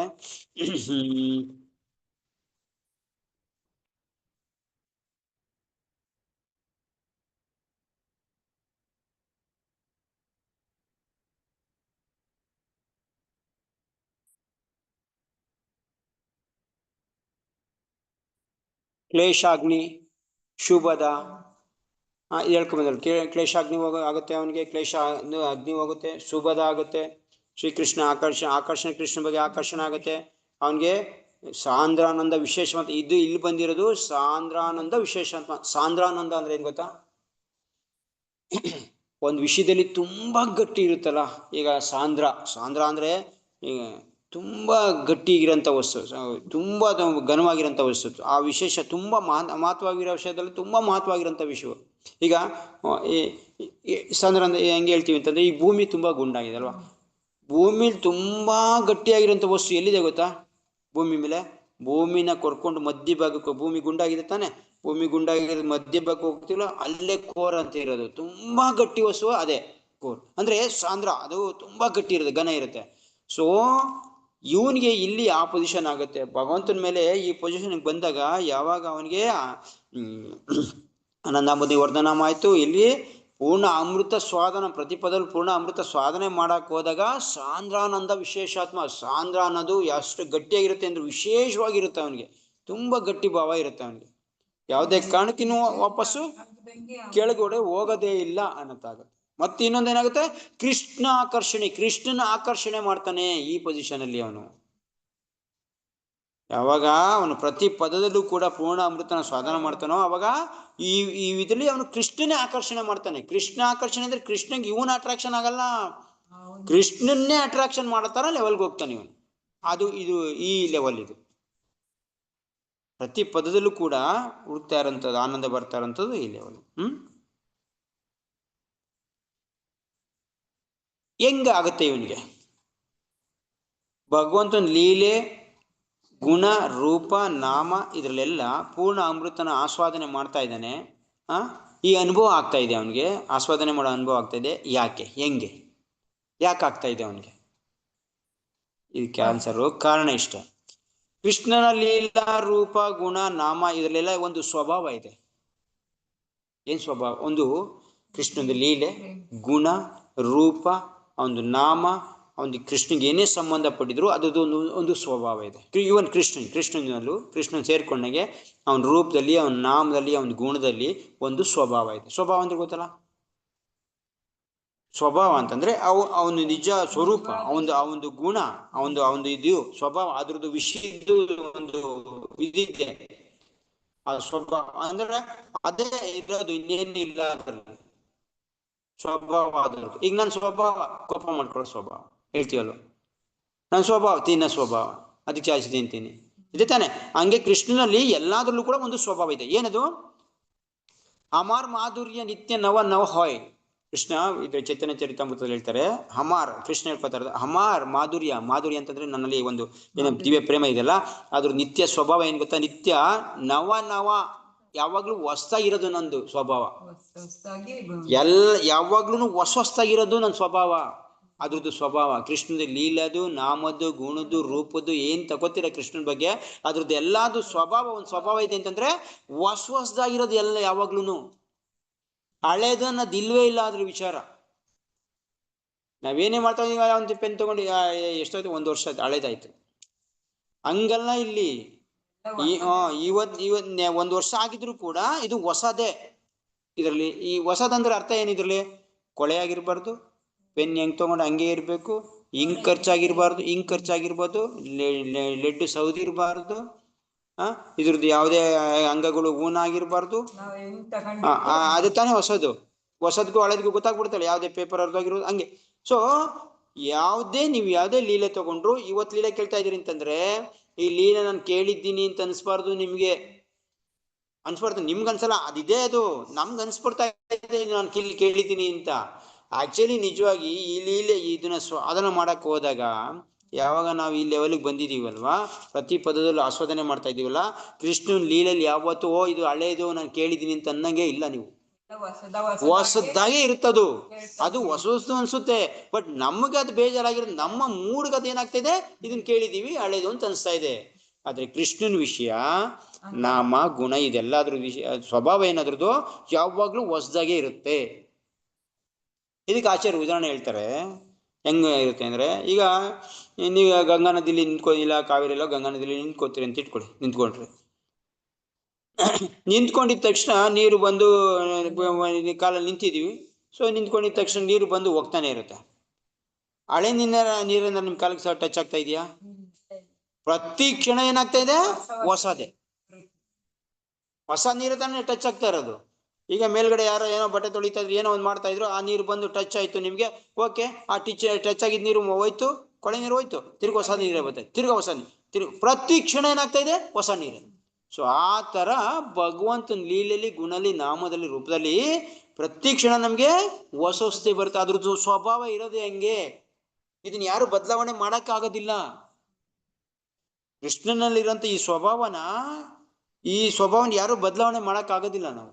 ನಾವೇ ಆಗ್ಲಿ, ಯಾರೇ, ಕೃಷ್ಣನು ಕೂಡ ಬದಲಾವಣೆ ಮಾಡಕ್ಕಾಗಲ್ಲ. ಅದ್ರದ್ದು ಯಾವಾಗ್ಲೂ ಅದಕ್ಕೆ ಯಾಕೆ ಪ್ರತಿ ಪದದಲ್ಲೂ ನೀವು ಆಸ್ವಾದನೆ ಅನುಭವಿಸ್ತಾ ಇದ್ದೀರಾ? ಇದಕ್ಕೆ ಅದು ಹೊಸದಾಗಿರೋದ್ರಿಂದಲೇ ಅನುಭವ ಆಗ್ತಾ ಇರೋದು. ವೃಂದಾವನದಲ್ಲಿ ಗೋಪ ಬಾಲಕರಿಗೆ ಕೃಷ್ಣ ಜೊತೆ ವೃಂದಾವನ್ ಇದಕ್ಕೆ ಹೋಗ್ತಿದಲ್ಲ, ಹಸು ಮೇಯಿಸ್ಕೊಂಡು, ಅರೆ ಏನಿದೆ ದಿನ ಹಸುಗಳು ಕರ್ಕೊಂಡು ಹೋಗೋದು, ಮೇಯಿಸ್ಕೊ ಬರೋದು, ಇದೇನು ಬೋರ್ ಆಗಲ್ವಾ? ನಮ್ಮ ಅಂತವ್ರಿಗೆ ಹಿಂಗೆ ಅನ್ಸೋದು. ಇವಾಗ ಇದೇನು ದಿನ ಹೋಗೋದಂತೆ, ಬೆಳಿಗ್ಗೆ ಕೃಷ್ಣ ಹೇಳ್ಸ್ಕೊಂಡು ಹೋಗೋದಂತೆ, ತಿಂಡಿ ಕಟ್ಕೊಳ್ಳೋದಂತೆ, ಡಬ್ಬದಲ್ಲಿ ತಿರ್ಗಾ ಹೋಗೋದಂತೆ, ಹಸು ಮೇಯಿಸ್ಕೊ ಬರೋದು, ತಿರ್ಗಾ ಅದೇ ಆಟಗಳು, ಅದೇ ಚಕ್ಕ ಬರ, ಅದೇ ಮರ್ಕೋತಿ ಆಟ ಆಡ್ಕೊಂಡ್ ಬರ್ತಾ, ತಿರ್ಗಾ ಅದೇ ಹಸುಗಳು ಜೊತೆಲಿ ಬರೋದು, ಹಿಂಗೆ ತಾನೆ. ಇದು ನಾರ್ಮಲ್ ಆಗಿ ಮೇಲ್ಗಡೆ ನೋಡಿದ್ರೆ ಏನಿದೆಯಾ ಏನು ಇದು ಬೋರ್ ಆಗಲ್ವ? ಇದು ಬೋರ ಅವ್ರಿಗೆ ಪ್ರತಿದಿನ ಇವತ್ತೇ ನಾನು ಫಸ್ಟ್ ದಿನ ಕೃಷ್ಣನ್ ಜೊತೆ ಹೋಯ್ತಾ ಇರೋದು ಅಂತ ಅನಿಸ್ತಿತ್ತಂತೆ. ಎಷ್ಟು ವರ್ಷದಿಂದ ಹೋಯ್ತಾವ್ರೆ ಗೋಪಾಲಕರಿಗೆ ಅನ್ಸಾ ಇದ್ದಿದ್ದೇನೋ, ಇವತ್ತೇ ನಾನು ಫಸ್ಟ್ ಕೃಷ್ಣನ್ ಜೊತೆ ಹೋಗ್ತಾ ಇರೋದು, ಫಸ್ಟ್ ಡೇ ಇವತ್ತು. ಹೆಂಗಿರುತ್ತೆ ನೋಡಿ, ಫಸ್ಟ್ ಡೇ ಯಾವ್ದಾರ ಏನಾರ ಮಾಡ್ದಾಗ ಹೆಂಗಿರುತ್ತೆ? ಮದುವೆ ದಿನ ಹೆಂಗಿರುತ್ತಪ್ಪ? ಮದುವೆ ದಿನ ಹೆಂಗಿರುತ್ತೆ? ಈ ದಿನ ಮದುವೆ ಆಯ್ತಾದ್ರೆ ಹೆಂಗಿರುತ್ತದು? ನಿಮ್ಗೆ ಗೊತ್ತೇ ಇಲ್ಲ ನಾನು ಮದುವೆ ಆಗಿದ್ದೀನಿ ಅಂತ. ರೇಷ್ಮೆ ಬಟ್ಟೆ, ಶಂಟು, ಜಡೆ, ಮಾಲೆ, ಇದು 3 ಜನ ಆ ಕಡೆ ಮಾಡಕ್ಕೆ ಈ ತರ ಹೆಂಗಿರುತ್ತದು ಪ್ರತಿದಿನ ಅದೇ ನಿಮ್ಗೆ ಅಂತ ಇಟ್ಕೊಳ್ಳಿ. ಸೊ ಅಷ್ಟೊಂದು ವಿಷಯ ಪ್ರತಿದಿನ ಯಾರು ಪೂರ್ಣ ಆನಂದ ಬಂದಿರಂತ ವ್ಯಕ್ತಿ ಅವನ ಹೃದಯದಲ್ಲಿ ಅವನು ಪ್ರತಿದಿನ ನಾಮದಲ್ಲಿ ಹೊಸದನ್ನೇ ಅನುಭವಿಸ್ತಾ ಇರ್ತಾನೆ. ಇವತ್ತು ನಾ ಜಪ ಮಾಡ್ತಾ ಇದ್ದೀನಿ, ಇವತ್ತು ನಂಗೆ ಆನಂದ ಸಿಗ್ತಾ ಇದೆ. ಭಗವಂತನ ಧಾಮದಲ್ಲಿ ಇದೇ ಮೂಳಲ್ಲಿ ಇರ್ತಾರೆ. ಭಗವಂತನ ಧಾಮಕ್ಕೆ ಹೋದಾಗ ಅದು ಬೋರಾಗಲ್ವಾ? ನಾಳೆ ದಿನ ನಮ್ಮ ಲೆವೆಲ್ಗೆ ಹೋದ್ರೆ ನಾವ್ ಅನ್ಕೋತೀವಿ ದಿನ ಹೋಗ್ತಾ ಇರ್ತೀವಿ, ಕೃಷ್ಣ ಸೇವೆ ಮಾಡ್ತಾ ಇರ್ತೀವಿ, ಅದು ಈಗ ನಾವು ಹೆಂಗ ಒಂದ್ ಮಾಡಿ ಮುಗ್ಸೋಣ, ಅದಕ್ಕೆ ಟೈಮ್ ಪಾಸ್ ಮಾಡ್ಬೇಕು ತಾನೆ, ಮುಗಿಸ್ತೀವಿ ತಾನೆ. ಅದು ಭಗವಂತನ ಧಾಮದಲ್ಲಿ ಆಗ್ಬಿಟ್ರೆ ಹಿಂಗೆ ಯಾಕಾಗಲ್ಲ? ಇಲ್ಲಿದೆ ಪಾಯಿಂಟ್. ಇದುವರೆಗೆ ನಿಮ್ಗೆ ಗೊತ್ತಿಲ್ಲ, ಇದುವರೆಗೆ ನಿಮ್ಗೆ ಗೊತ್ತೇ ಇಲ್ಲ. ಇದು ಎಷ್ಟೊಂದು ಹೊಸ ವಿಷಯ ಇದೆ. ನೀವು ಏನಾರು ಅನಲೈಸ್ ಮಾಡಿ ತಿಳ್ಕೊಂಡ್ರೆ ಇದರಲ್ಲಿ ನಿಮ್ಗೆ ಇದುವರೆಗೆ ಇದು ಪ್ಲಾನೇ ಬಂದಿಲ್ಲ, ಗೊತ್ತೂ ಇಲ್ಲ. ಪ್ರತಿ ಕ್ಷಣ ಭಗವಂತನ ವಿಷಯ ಏನು? ಆನಂದನೇ ಇರುತ್ತೆ. ಆನಂದನೇ ಅಂದ್ರೆ ಪ್ರತಿ ಕ್ಷಣ ಭಗವಂತ ಅದನ್ನ ನಮ್ಗೆ ಕೊಡ್ತಾ ಇರ್ತಾನೆ. ನಮ್ಗೆ ಗೊತ್ತೇ ಇಲ್ಲ ಇದು ಮಾಡಿದೀವಿ ಅಂತ, ಆ ಮೂಡಲ್ಲಿ ಇರ್ತೀವಿ. ಇಲ್ಲಾಂದ್ರೆ ಅನಂತ ಕಾಲ ಹಂಗೆ ಇರ್ಬೇಕು ಅಂದ್ರೆ ಭಗವಂತ ಸೇವೆ ಮಾಡ್ಕೊಂಡು ಹೆಂಗಿರ್ತೀರ ಹೇಳಿ? ಹಳೇದಾಗ್ಬಿಡಲ್ವಾ ಅದು? ಅಕಸ್ಮಾತ್ ನಮ್ಗೆ ಅದು ಜ್ಞಾತ ಬರ್ತಾ ಇದ್ರೆ, ನಮ್ಗೆ ಅದು ಮೈಂಡಲ್ಲೆಲ್ಲ ಉಳ್ಕೊತಾ ಇದ್ರೆ ಅನಂತ ಕಾಲ ಹಂಗೆ ಇರ್ಬೇಕು. ಇಲ್ಲಿ ಬರೀ 100 ವರ್ಷ ಕಳೆಯೋಕೆ ಹಿಂಗ್ ಆಡ್ತಾ ಇದೀವಿ, ಇನ್ನು ಅನಂತ ಕಾಲ ಭಗವಂತನಲ್ಲಿ ಏನಾರು ಬೋರ್ ಆಗ್ಬಿಟ್ರೆ ಹೆಂಗಿರೋದು? ಹಂಗಾಗಲ್ಲ ಅಲ್ಲಿ, ಹಂಗಾಗೋದಿಲ್ಲ. ಅದು ಪ್ರತಿ ಕ್ಷಣನೂ ಹೊಸದಾಗಿರುತ್ತದು. ಕೃಷ್ಣನ್ ರೂಪ ಪ್ರತಿ ಸೆಕೆಂಡ್ಗೂ ಚೇಂಜ್ ಆಗ್ತಾ ಇರುತ್ತೆ. ಪ್ರತಿ ಸೆಕೆಂಡ್ಗೂ ಕೃಷ್ಣ ಚೇಂಜ್ ಆಗ್ತಾ ಇರ್ತಾನೆ. ರಾಧಾರಾಣಿ ಪ್ರತಿ ದಿನನೂ ಕೂಡ ಬೇರೆ ಬೇರೆ ಅಡಿಗೆ ಮಾಡ್ತಾಳೆ ಕೃಷ್ಣಗೋಸ್ಕರ. ಅದೇ ಉಪ್ಪಿಟ್ಟಾಗಿದ್ರೆ ಯಾರ ರೀತಿ ತಿಂತ ಇದ್ರು ಅದು ಬೋರ ಬಿಡಲ್ಲ ಕೃಷ್ಣಂಗೆ. ಪ್ರತಿದಿನ ಹೊಸದೇ ಇರ್ಬೇಕು, ಹೊಸದ್ ಹಾಗೆ ಆಗುತ್ತೆ. ಅದೇ ಇಲ್ಲಿ ಹೇಳ್ತಾ ಇರೋದು. ಅದಕ್ಕೆ ಚೈತನ್ಯ ಮಹಾಪ್ರಭು ಇದೆಲ್ಲ ಇದ್ ಮಾಡಿ ಪ್ರತಿ ಪದ ಪೂರ್ಣ ಅಮೃತ ಸ್ವಾದನ ಇವರೇ ಯಾಕೆ ಬರ್ದಿದ್ದಾರೆ? ಇದಕ್ಕೇನೆ. ಯಾರಿಗಾರ ಈ ಪ್ರತಿ ಪದ ಪೂರ್ಣಾಮೃತ ಸ್ವಾದನ ಬಗ್ಗೆ ನಿಮ್ಗೆ ಏನಾರ ಗೊತ್ತಿತ್ತು, ಯಾರಿಗೆ ಆಗಿರ್ಲಿ ಇದನ್ನ ನಾರ್ಮಲ್ ಆಗಿ ಇದನ್ನ ಅನಲೈಸ್ ಮಾಡ್ತಾರಾ? ಯಾರಿಗೆ ಕ್ಲಾಸ್ ಕೇಳಿದಾರೋ, ಯಾರು ಇದನ್ನ ಅನಲೈಸ್ ಮಾಡ್ತಾ ಇದಾರೆ ಅವ್ರಿಗೆ ಮಾತ್ರ ಇದು ಏನಿದೆ ಪ್ರತಿ ಪದ ಪೂರ್ಣಾಮೃತ. ಇಲ್ಲಿದೆ ನೋಡಿ, ಏನು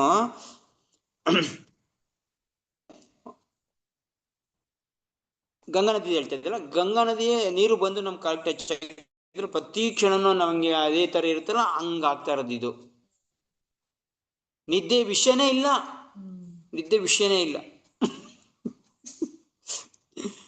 ಹೊಸ ಕೃಷ್ಣ ನಾಮದಲ್ಲಿ, ರೂಪದಲ್ಲಿ, ಗುಣದಲ್ಲಿ ಏನಾಗುತ್ತೆ? ಹೊಸ ರೀತಿ ಕೃಷ್ಣನ ನಾಮವು ನಮಗೆ ಪ್ರತಿ ಸೆಕೆಂಡ್ಗೂ ಕೂಡ ಹೊಸ ಆನಂದನ ಕೊಡ್ತಾ ಇರುತ್ತೆ. ಪ್ರತಿ ನಾಮನು ಕೂಡ ಬರೀ ಭಗವಂತನ ಕೃಷ್ಣ ಹೇಳ್ತಾ ಇದ್ದೆ, ಬರೀ ಅನ್ನೋದ್ರಲ್ಲೇ ಆನಂದ ಬರ್ತಾ ಇರೋದು. ಸೊ ಇಲ್ಲೂ ತಿಳ್ಕೊಳ್ಳಿ, ಇವರು ವೇದವ್ಯಾಸರು ಎಲ್ಲ ಪುರಾಣಗಳನ್ನ ಬರ್ದಿದ್ದಾರಲ್ವಾ? ಎಲ್ಲರೂ ಪುರಾಣಗಳಿಗೆ ಏನಿದೆ? ಸ್ಕಂದ ಪುರಾಣ, ಮಾರ್ಕಂಡೇಯ ಪುರಾಣ, ಬ್ರಹ್ಮ ಪುರಾಣ, ಎಲ್ಲ ಪುರಾಣ ಬರೀ ಪುರಾಣಗಳು. ಶ್ರೀಮದ್ ಭಾಗವತ ಮಾತ್ರ ಮಹಾಪುರಾಣ ಅಂತ ಬರ್ದಿದ್ದಾರೆ. ಹೆಸರು ಕೊಟ್ಟಿರೋದು ಮಹಾಪುರಾಣ. ಇನ್ಯಾವ ಗ್ರಂಥಕ್ಕೂ ಮಹಾಪುರಾಣ ಅಂತ ಇದು ಶ್ರೀಮದ್ ಭಾಗವತಂ ಇರೋದು 18,000 ಶ್ಲೋಕ. ಸ್ಕಂದ ಪುರಾಣ ಇರೋದು 81,000 ಶ್ಲೋಕ. ಲೆಕ್ಕ ಹಾಕೊಳ್ಳಿ, ಅದಕ್ಕೆ ಮಹಾಪುರಾಣ ಅಂತ ಕೊಡ್ಬೋದಾಯ್ತಲ್ವಾ? 81,000 ಇದೆ. ಇದಕ್ಕೆ 4 ದೊಡ್ಡದಿದೆ ಅದು. ಅಂದ್ರೆ ಅದನ್ನ ಅವರು ಮಹಾಪುರಾಣ ಅಂತ ಹೇಳ್ತಾ ಇಲ್ಲ, ಬರೀ ಸ್ಕಂದ ಪುರಾಣ ಅಂತ ಹೇಳ್ತಾರೆ. ಇಲ್ಲಿ ಚೈತನ್ಯ ಇವ್ರು ಹೇಳ್ತಾ ಇರೋದು ಏನು, ವೇದವ್ಯಾಸರು ಮಹಾಪುರಾಣ ಅಂತ ಹೆಸರು ಕೊಟ್ಟಿದ್ದಾರೆ. ಯಾಕೆ? ಏನಾಗಿದೆ ಇದ್ರ ಮಹಾಪುರಾಣ ಅಂತಿಗೆ? ಇದನ್ನ ಹೇಳ್ತಾರೆ. ಮಹಾ ಅಂದ್ರೆ ಏನು? ತುಂಬಾ ಹಳೇದು, ತುಂಬಾ ಗ್ರೇಟ್ ಆಗಿರುವಂಥದ್ದು, ತುಂಬಾ ಹಳೇದು, ತುಂಬಾ ಇನ್ನೊಂದಿಗೆ ಪುರಾತನವಾಗಿರೋದು ಮಹಾಪುರಾಣ. ಪುರಾಣ ಅಂದ್ರೆ ಹಳೇದು, ಓಕೆ? ಪುರಾಣ ಅಂದ್ರೆ ಹಳೇದು, ಮಹಾಪುರಾಣ ಅಂದ್ರೆ ತುಂಬಾ ಹಳೇದು, ತುಂಬಾ ಹಳೇದು. ಸೊ ಪುನಃ ತುಂಬಾ ಹಳೆ ಪುರಾಣ, ಓಕೆ? ತುಂಬಾ ಹಳೆ ಪುರಾಣ. ಸೊ ಬೃಹತ್ ಈ ಹಳೆ ಪುರಾಣ ಏನಾಗಿದೆ ನೋಡಿ. ಈ ಹಳೆ ಪುರಾಣ ಆಗಿದ್ರು ಕೂಡ ಶ್ರೀಮದ್ ಭಾಗವತ್ ನಿಮ್ಗೆ ಇವತ್ತು ಓದ್ತಾ ಇದ್ರು ಕೂಡ ಇದೇನಾದ್ರೂ ಹಳೇದು ಅನ್ಸ್ತಾ ಇದೆ ನಮ್ಗೆ? ತುಂಬಾ ಹಳೇದು, ತುಂಬಾ ಹಳೇದು ಇದೆ, ತುಂಬಾ ಹಳೇದಿದ್ರು ಕೂಡ ಇವತ್ತು ನಾವೇನು ಓದ್ತಾ ಇದೀವಿ ಇದು ಇವತ್ತು ಹೊಸದಾಗೆ ಕಾಣಿಸ್ತಾ ಇದೆ.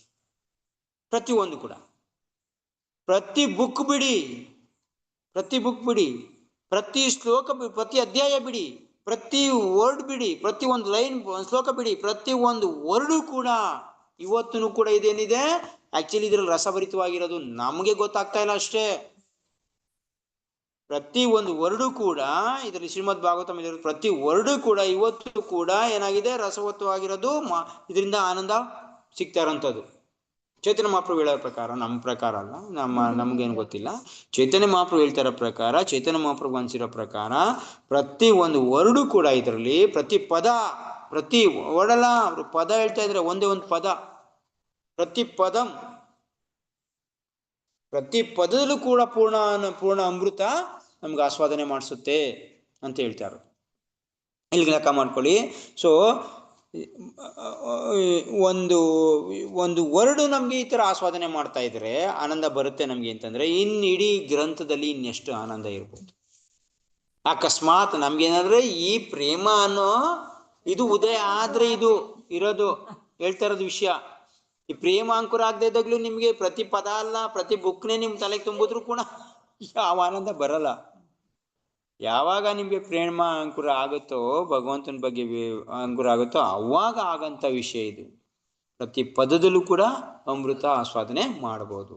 ಇದನ್ನ ಹೇಳ್ತಾರೆ ಅಲ್ಲಿ, ಪ್ರತಿ ಪದಂ ಪೂರ್ಣ ಅಮೃತ ಸ್ವಾದನಂ.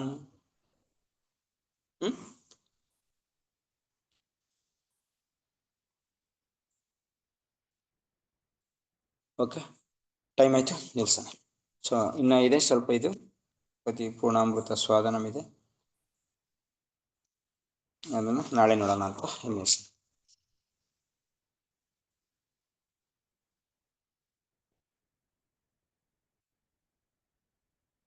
ಜಯ ಹರಿನಾಮ ಸಂಕೀರ್ತನೆ ಕೀ ಜಯ. ಓಕೆ, ಶ್ರೀಮದ್ ಭಾಗವತಂ 17ನೇ ಶ್ಲೋಕ. ಸೊ ಏನ್ ಚಾಂಟ್ ಮಾಡ್ತಾ ಇದೀವಿ ಅಲ್ಲಿಗೆ ಬಂದಿದೀವಿ, 17 ಶ್ಲೋಕಕ್ಕೆ ಬಂದಿದೀವಿ. ಸೊ ನೋಡ್ತಾ ಶೃಣತಾಂ ಸ್ವಗತಾಂ ಕೃಷ್ಣ ಪುಣ್ಯಶ್ರವಣ ಕೀರ್ತನ ಹೃದಯಂತಸ್ತು ಭದ್ರಾಣಿ ವಿದೂನೋತಿ ಶೂಸತಾಂ. ಇಲ್ಲಿಂದ ತುಂಬಾ 17ರಿಂದ 21ನೇ ಶ್ಲೋಕದವರೆಗೂ ನಮ್ಮನ್ನ ಇಲ್ಲಿ ಭಗವಂತನ ಕತೆ ಕೇಳೋದು ಎಲ್ಲಿಗೆ ತಗೊಂಡೋಗಿ ಬಿಡುತ್ತೆ ಅನ್ನೋದನ್ನ ಹೇಳುತ್ತೆ. ಸೊ ಇದನ್ನ ನಾವು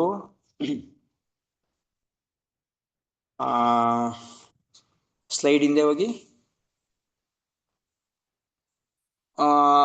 ಆತ ಕೃಷ್ಣನ ಸಂದೇಶ ಕೇಳೋದ್ರಿಂದ ಭಕ್ತರು ಇದು ಭೌತಿಕ ಪ್ರಪಂಚದಲ್ಲಿ ಈ ಲಾಲಸೆ, ಈ ಭೌತಿಕ ಪ್ರಪಂಚ ಅನುಭವ ಮಾಡಬೇಕು ಅನ್ನೋ ಲಾಲಸೆ ಯಾವ್ದ್ರಿಂದ ಹೋಗುತ್ತೆ? ಸೊ ಇದ್ರ ಶೀರ್ಷಿಕೆ ಅಂದ್ರೆ, ನಮ್ಗೆ ಈ ಭೌತಿಕ ಪ್ರಪಂಚದ ಮುಖ್ಯ ಮೂಲ ವಸ್ತು ಏನು? ಈ ಭೋಗ ಮಾಡ್ಬೇಕು ಅನ್ನೋ ಇಚ್ಛೆ. ಇದು ಯಾವ್ದ್ರಿಂದ ಹೋಗುತ್ತೆ? ಈ ಶ್ಲೋಕ ಹೇಳುತ್ತೆ, ಶೃಣತಾಂ ಸಕತಾಂ ಕೃಷ್ಣ.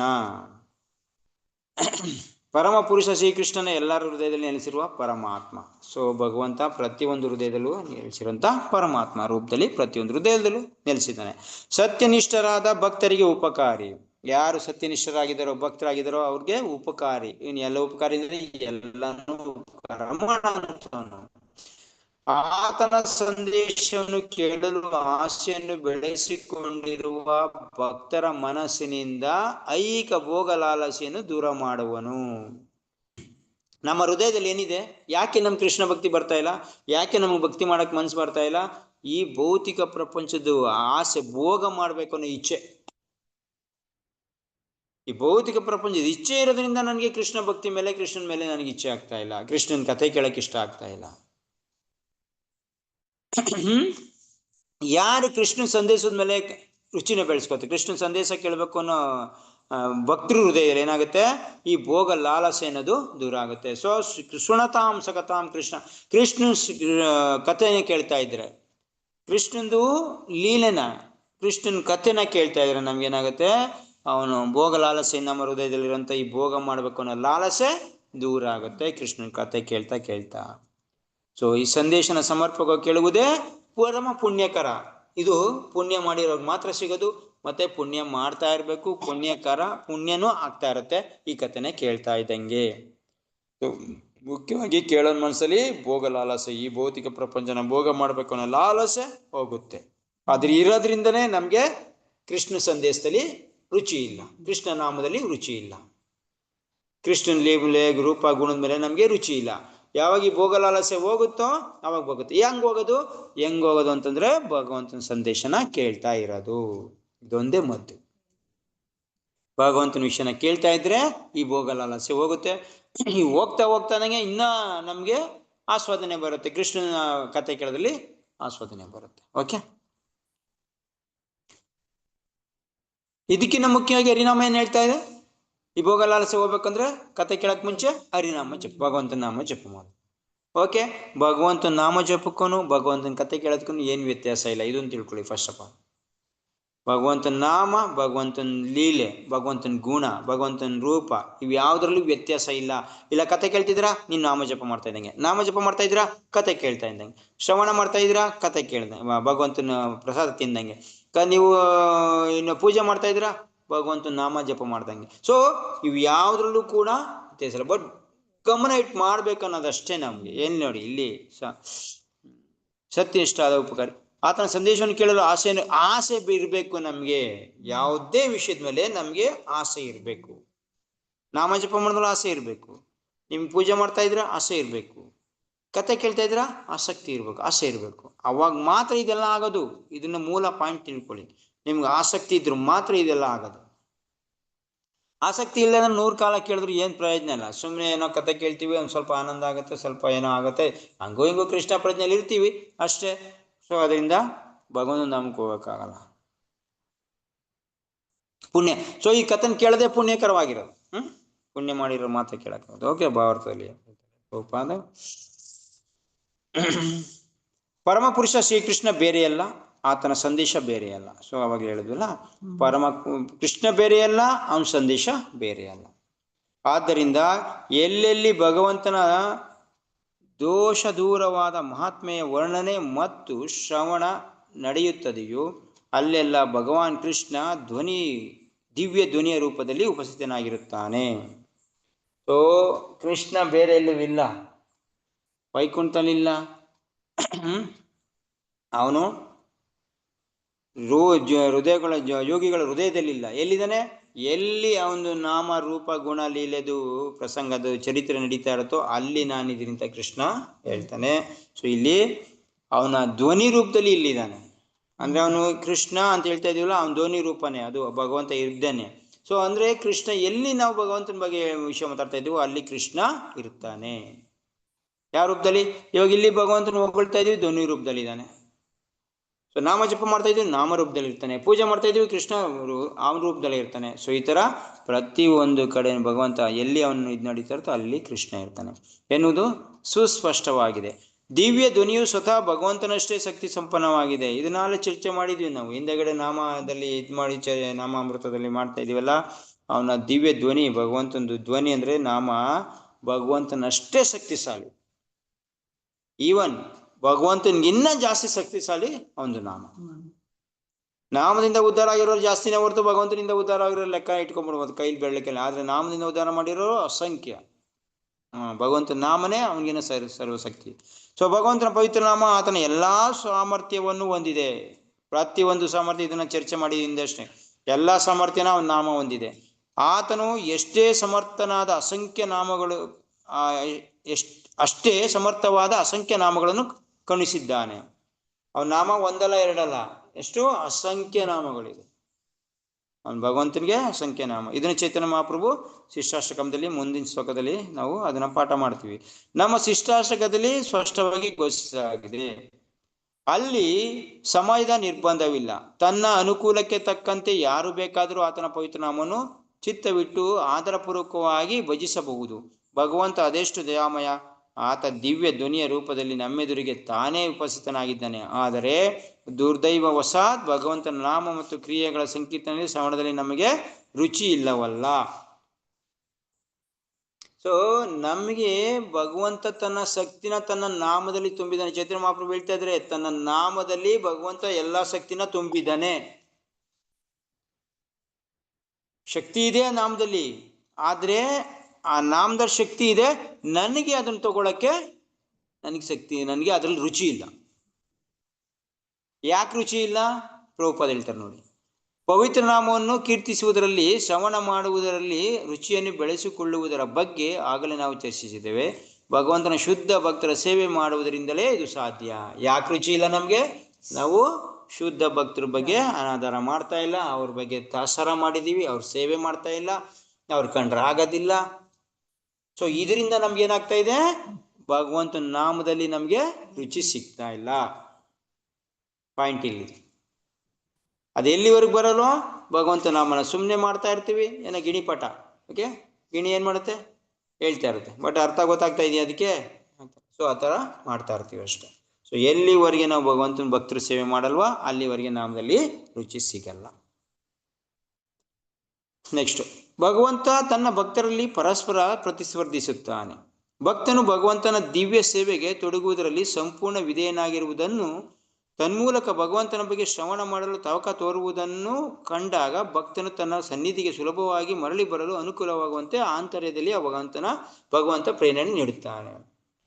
ಸೊ ಈಗ ನಾವು ಹೆಂಗ್ ಭಗವಂತನ ನಾಮಕ್ಕೆ ಹೋಗ್ತಾ ಇದ್ದೀವಿ, ನಮ್ಗೆ ಪ್ರೇರಣೆ ಎಲ್ಲಿಂದ ಸಿಗ್ತಾ ಇದೆ? ಎಲ್ಲಿಂದ ಅಂದ್ರೆ ಭಕ್ತ ಭಗವಂತನ ಸೇವೆಯಲ್ಲಿ ತೊಡ್ಕೊಂಡಷ್ಟು, ಭಗವಂತನ ಸೇವೆ ಮಾಡಕ್ಕೆ ಇಚ್ಛೆ ಪಟ್ಟಷ್ಟು ಭಗವಂತ ಏನ್ ಮಾಡ್ತಾ ಇರ್ತಾನೆ, ಅವನಿಗೆ ಪ್ರೇರಣೆ ನೀಡ್ತಾ ಇರ್ತಾನೆ. ಸ್ವಲ್ಪ ಸ್ವಲ್ಪ ಸ್ವಲ್ಪ ಓಕೆ, ನೀನ್ ಈ ತರ ಮಾಡಕ್ ಪಟ್ಟೆ, ಓಕೆ ಇನ್ ಸ್ವಲ್ಪ ಆಮೇಲೆ ಸ್ವಲ್ಪ ಪ್ರೇರಣೆ ಮಾಡ್ತಾ ಇರ್ತಾನೆ. ಇವತ್ತು ಕೂಡ ನಾವ್ ಇಲ್ಲಿ ಕೂತಿದೀವಿ ಅಂತ ನಮ್ಗೆ ಏನು ಆಗಿಲ್ಲ ಅಂತ ತಿಳ್ಕೊಬಿಡಿ. ಭಗವಂತನ ಪ್ರೇರಣೆಯಿಂದನೇ ನಾವು ಕೂತ್ಕೊಳ್ಳೋದು, ಭಗವಂತನ ಪ್ರೇರಣೆಯಿಂದನೇ ನಮ್ಗೆ ಇದಾಗ್ತಾ ಇರೋದ್ರೆ, ಪ್ರೇರಣೆಯಿಂದನೇ ಹೆಂಗ್ ಸಿಗ್ತಾ ಇದೆ, ನಾವು ಭಕ್ತರು ಸೇವೆ ಮಾಡೋದ್ರಿಂದ, ಭಗವಂತ ಸೇವೆ ಮಾಡೋದ್ರಿಂದ ಅವನು ಸ್ವಲ್ಪ ಸ್ವಲ್ಪ ನಮ್ಗೆ ಪ್ರೇರಣೆ ಕೊಡ್ತಾ ಇದ್ದಾನೆ. ಓಕೆ, ಇಷ್ಟು ಮಾಡ್ತಾ ಇದೆ, ಸ್ವಲ್ಪ ಪ್ರೇರಣೆ ಕೊಡ್ತಾನೆ. ಸೊ ನಾವು ಒಬ್ಬರು ಯಾರು ಪ್ರಾಜ್ಞರಾದ ಬುದ್ಧಿವಂತ ಆಗಿರೋನು ಆ ಪ್ರೇರಣೆನ ಭಗವಂತನ ಪ್ರೇರಣೆ ಅಂತ ಇದ್ ಮಾಡ್ಕೊಂಡು ಏನ್ ಮಾಡ್ಬೇಕು, ಅದನ್ನ ಮುಂದುವರ್ಸ್ಕೊಂಡು ಹೋಗಕ್ಕೆ ನಾವು ಸೇವೆ ಮಾಡ್ತಾ ಇರ್ಬೇಕು. ಇಲ್ಲ ಅಂತಂದ್ರೆ ಒಬ್ಬ ವ್ಯಕ್ತಿ ಯೋಚನೆ ಮಾಡ್ತಾನೆ, ಓ ಇದು ನನ್ ನೋಡಿ ಹೆಂಗ್ ಬಂತು, ಓ ನಾನ್ ಮಾಡ್ತಾ ಇದ್ದೀನಿ ಅನ್ನೋ ಭಾವನೆಯಿಂದ ಇಟ್ಕೊಂಡು ಏನಾರ ಅವ್ನ್ಗೆ ಏನಾರು ಬಂತಂದ್ರೆ ಆ ಭಾವನೆ ಇಟ್ಕೊಂಡು ಏನಾರ ಅವ್ನು ಮಾಡ್ತಾ ಇದ್ರೆ ಭಗವಂತ ಏನ್ ಮಾಡ್ತಾನೆ, ಅದನ್ನ ನಿಧಾನಕ್ಕೆ ಡೌನ್ ಮಾಡ್ಬಿಡ್ತಾನೆ ಯಾವ್ದೋ ಒಂದು ವಿಷಯದಿಂದ. ಆದ್ರೆ ಯಾವಾಗ ಭಗವಂತನ ಕರುಣೆ ಸಿಕ್ಕಿದೆ, ನನಗೆ ಭಗವಂತ ಪ್ರೇರಣೆ ಕೊಡ್ತಾ ಇದೆ ಅಂತ ಮುಂದುವರ್ಸ್ಕೊಂಡು ಹೋಗ್ತಾ ಇರ್ತೀವಿ, ಸೊ ಮತ್ತೆ ದೀರ್ಘ ಅದೇ ಸೇವೆನ ಎಕ್ಸ್ಟ್ರಾ ಮಾಡ್ತಾ ಹೋಗ್ತಾ ಇರ್ತೀವಿ, ಭಗವಂತ ಇನ್ನ ಪ್ರೇರಣೆ ಕೊಡ್ತಾ ಇರ್ತಾನೆ, ಇನ್ನ ಮುಂದೆ ತಳ್ತಾ ಇರ್ತಾನೆ. ಅಫ್ಕೋರ್ಸ್ ನಿಮ್ಗೆ ಭಗವಂತಂದು ದಿವ್ಯ ರೂಪ ಕಾಣಿಸದೇ ಇರ್ಬೋದು. ಎಷ್ಟೋ ಜನ ಹೇಳ್ತಾರೆ, ಅರೆ ಇಷ್ಟು ದಿನ ನೀವು ಪೂಜೆ ಮಾಡಿದಿರಾ, ನಿಮ್ಗೆ ಏನಾದ್ರು ಅನುಭವ ಆಗಿದೆಯಾ, ಭಗವಂತ ಇರೋ ತರ ಅನುಭವ ಏನಾರು ಅಳ್ಳಾಡಿದ್ಯಾ, ಗೋಳಲ್ಲಿ ಓದ್ತಾ ಇರ್ತಾರ ಅಲ್ಲ ಏನಾರು ಆಗಿ ಯಾಕೆ ಆಗ್ಬೇಕ್ರಿ, ದಿನ ಮಾಡ್ತಾ ಇದೀವಲ್ಲ ಅಷ್ಟೇ ಪ್ರೇರಣೆ ಸಾಕಲ್ವಾ? ನಮ್ ಏನು ಎಲ್ಲಾರ್ದು ವಿಷಯ ಏನಂತಂದ್ರೆ ಓ ಭಗವಂತ ನೀವು ಈಗ ಮಾಡ್ತಾ ಇದ್ದೀರ ಅಂದ್ರೆ ಭಗವಂತ ನಿಮ್ ಮುಂದೆ ಬಂದು ಕೊಳ್ಳಲ್ಲಿ ಉತ್ಕೊಂಡು ನಿಂತ್ಕೋಬೇಕು ಅಂತ, ಇನ್ನೊಂದೇನೋ ಮಾಡ್ಬೇಕು, ಡ್ಯಾನ್ಸ್ ಮಾಡ್ಬೇಕು ಅವನು, ಇಲ್ಲ ನಿಮ್ಗೆ ಏನೋ ಒಂಥರ ಏನೋ ಆವರ್ದಂಗೋ ಏನೋ ಒಂದು ಆಗ್ಬೇಕು ನಿಮ್ಗೆ, ಅದೆಲ್ಲ ಆದ್ರೆ ನಿಮ್ಗೆ ಆಗ್ಬಿಟ್ಟಿದೆ ಅಂತ. ಏನಾಗದ್ ಬೇಡ. ಏನಾಗ್ತಾ ಇದೆ ನಮ್ಗೆ, ನನ್ಗೆ ಸದೈವ ನಿನ್ ಪೂಜೆ ಮಾಡೋ ತರ ಮನ್ಸ್ ಕೊಟ್ಬಿಟ್ರೆ ಸಾಕು, ನೀನು ನನ್ಗೆ ಇನ್ನೇನು ಬೇಡ, ನಿನ್ಗೆ ಬರೀ ನಾನು ಬೇಕಾದ್ರೆ ಹಿಂಗೆ ಮಾಡ್ಕೊಂಡಿದ್ಬೇಡ. ಆ ಮನ್ಸೇ ತಾನೇ ಮುಖ್ಯವಾಗಿರೋದು. ನಿಮ್ಗೆ ಕೊಳಲ್ ಅಲ್ಲಾಡಿದ್ರೆ ಏನಪ್ಪ ಬಂತು, ಇಲ್ಲ ಓ ಹಿಂಗ್ ಅಲ್ಲಾಡ್ಬಿಟ್ಟಂತ ಏನಾರ ನಿಮ್ಗೆ ಏನಾರ ಬರುತ್ತಾ ತಿರ್ಗಾ? ಮತ್ತೆ ನೆಕ್ಸ್ಟ್ ಹೇಳ್ತೀರಾ, ಓ ನೀನ್ ಕೊಳಲ್ ಅಲ್ಲಾಡಿಸ್ತಾ ಇವಾಗ ಡ್ಯಾನ್ಸ್ ಮಾಡ್ಬೇಕು ಅಂತೀಯ.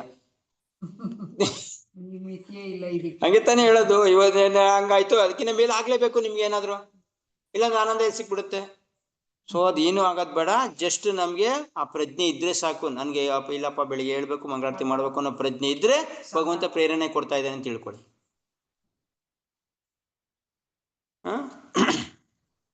ಅವನೇ ಪ್ರೇರಣೆ ಕೊಡ್ತಾನೆ ನಮ್ಗೆ. ಯಾವಾಗ ಒಬ್ಬ ಭಕ್ತ ಅವನ ಸೇವೆ ಮಾಡಕ್ ಶುರು ಮಾಡ್ತಾನೆ, ಪ್ರೇರಣೆ ಕೊಡ್ತಾ ಇರ್ತಾನೆ ಯಾವ್ದಾವ್ದು ಮುಖಾಂತರ. ನೋಡಿ, ಭಗವಂತ ಅವ್ನು ಡೈನಾಮಿಕ್ ಒಂಥರ, ಅವನು ಯಾವ ತರ ಇದ್ದಂಗೆ, ನಮ್ ತರ ಡಲ್ ಅಲ್ಲ ಅವನು, ನಮ್ ತರ ಗೊತ್ತಾಗಲ್ಲ ಅವನಿಗೆ ಮಾಡ್ತಾ ಇರೋದು. ನಿಜಕ್ಕೂ ತುಂಬಾ ಆಶ್ಚರ್ಯ ಆಗುತ್ತೆ ಒಂದೊಂದ್ಸರಿ, ಯಾವ ರೂಪದಲ್ಲಿ ಕೊಡ್ತಾನೆ, ಹೆಂಗ್ ಕೊಡ್ತಾನೆ ಗೊತ್ತೇ ಆಗೋದಿಲ್ಲ ನಿಮ್ಗೆ.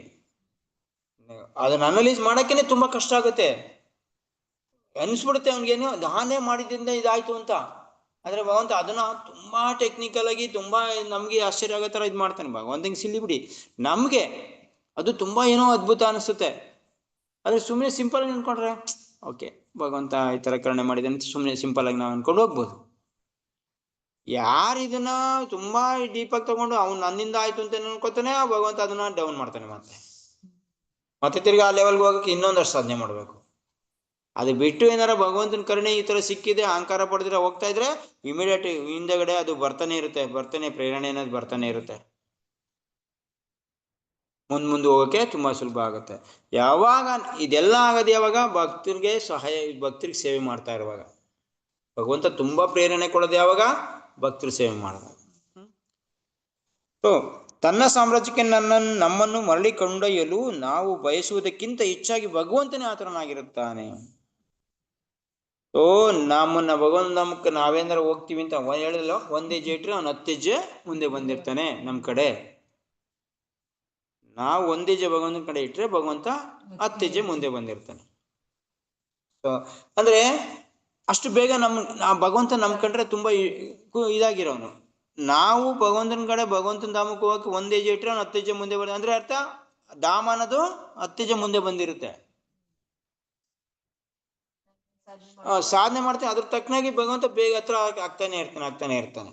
ಸೊ ಅನುಭವ ಆಗದೆ ಇರ್ಬೋದು ನಮ್ಗೆ, ಅದ್ರದ್ದು ಫೀಲಿಂಗ್ ಆಗದೆ ಇರೋ ಏನು ಅವಾಗಿಂದ ಹೆಜ್ಜೆ ಆಗ್ತಾನೆ ಇದೀವಿ, ಅದು 10 ಹೆಜ್ಜೆ ಅಂತಂದ್ರೆ ಇಷ್ಟೊಂದು ಹೆಜ್ಜೆ ಬರ್ಬೇಕಿತ್ತು, ಇನ್ನೂ ಬಂದಿಲ್ಲ ನಾನು. ಆ ದೂರ ಎಷ್ಟಿದೆ ಅಂತ ಗೊತ್ತಾ ನಿಮ್ಗೆ? ಸೊ ಅಂದ್ರೆ ಅದು ಫೀಲಿಂಗ್ ಆಗದೆ ಇರ್ಬೋದು. ಒಂದು ದಿನ ಹಂಗಾಗಿದ ತಕ್ಷಣ, ಈಗ ನೋಡಿ ನಿಮ್ಮ ಕೆಲವೊಂದು ಅನುಭವ ಆಗ್ತಾ ಇರುತ್ತೆ, ಕೆಲವೊಂದು ಮಟ್ಟಿಗೆ ಅನುಭವ ಆಗ್ತಾ ಇರುತ್ತೆ. ಸಪೋಸ್ ನೀವು ನಿಮ್ಮ ಮನೆಗೆ ಬರ್ತಾ ಇರ್ತೀರಿ ಎಲ್ಲಿಂದ ಒಂದು ದೂರದಿಂದ, ನಿಮಗೆ ಗೊತ್ತಿರುತ್ತೆ ಮನೆ ಡಿಸ್ಟೆನ್ಸ್ ಎಷ್ಟಿದೆ, ಇನ್ನತ್ರ ಇಲ್ಲಿ ಹೋದ್ರೆ ಇನ್ನೆಷ್ಟು ದೂರ ಸಿಗುತ್ತೆ, ಇನ್ನೆಷ್ಟು ದೂರ ಇದೆ ಅಂತ ನಿಮ್ಗೆ ಆಲ್ರೆಡಿ ಗೊತ್ತಿರುತ್ತೆ. ಓಕೆ, ಅಕಸ್ಮಾತ್ ಗೊತ್ತಿಲ್ಲ ಅಂತ ಇಟ್ಕೊಳ್ಳಿ, ನಿಮಗೆ ನಿಮ್ಮ ಮನೆದು ಇದು ದೂರ ಗೊತ್ತಿಲ್ಲ, ನಡ್ಕೊ ಬರ್ತಾ ಇರ್ತೀರ. ನಿಮ್ಮ ಮನೆ ಸಿಗೋವರೆಗೂ ನಿಮ್ಗೆ ಏನ್ ಅನಿಸ್ತಾ ಇರುತ್ತೆ ಹೇಳಿ? ಅದ್ರದ್ದು ಫೀಲಿಂಗು ಆಗಿರಲ್ಲ, ಏನೂ ಆಗಿರಲ್ಲ. ಗೊತ್ತೇ ಇರೋ ನನ್ನ ಮನೆ ಸಿಗ್ತಾ ಇದೆ, ಇಲ್ಲಿ ಬರ್ತಾ ಇದೆ ಅಂತ. ಇಮಿಡಿಯೇಟ್ ಆಗಿ ಮನೆ ಮುಂದೆ ಒಂದು ನಿಂತ್ಕೋತೀರ, ಓಕೆ ಮನೆ ನಿಮ್ಗೆ ಗೊತ್ತಾಗುತ್ತೆ. ಏನ್ ಅನ್ಸುತ್ತೆ ಅವಾಗ? ಅರೆ ಇಷ್ಟು ಗೊತ್ತಾಗ್ಲಿಲ್ಲ.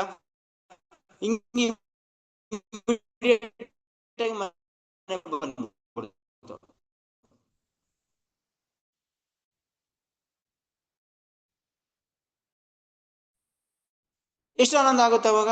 ಸೊ ಅದೇ ತರ ಇಲ್ಲಿ ನಮ್ಗೆ ಭಗವಂತ ಧಾಮಕ್ಕೆ ಹೋಗೋವರೆಗೂ ನಮ್ಗೆ ಗೊತ್ತೇ ಇಲ್ಲ ಅಂತ ಇಟ್ಕೊಳ್ಳಿ, ಕೊನೆವರೆಲ್ಲ ನಿನ್ಸ್ಬಿಡೋಣ ಅಂತ ಅನ್ಕೊಂಡ್ರೆ ಆಗತ್ತಾ?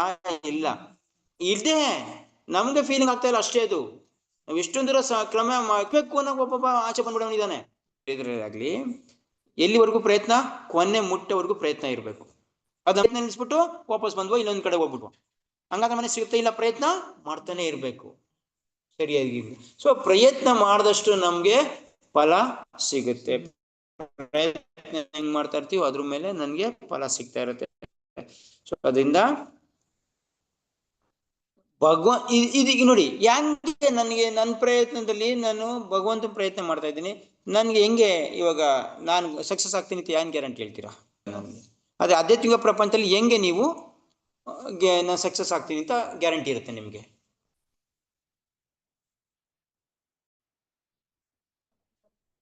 ನಾನು ಭಗವಂತನ ಭಕ್ತಿ ಮಾಡ್ತಾ ಇದ್ದೀನಿ, ನಾನು ಸಕ್ಸಸ್ ಆಗ್ತೀನಿ ಇಲ್ವೋ ಅಂತ ನಿಮ್ಗೆ ಫಸ್ಟ್ ಆಫ್ ಆಲ್ ನಂಗೆ ಸಕ್ಸಸ್ ಆಗ್ತೀನಿ ಇಲ್ವೋ ಅಂತ ಹೆಂಗ್ ಗೊತ್ತಾಗುತ್ತೆ?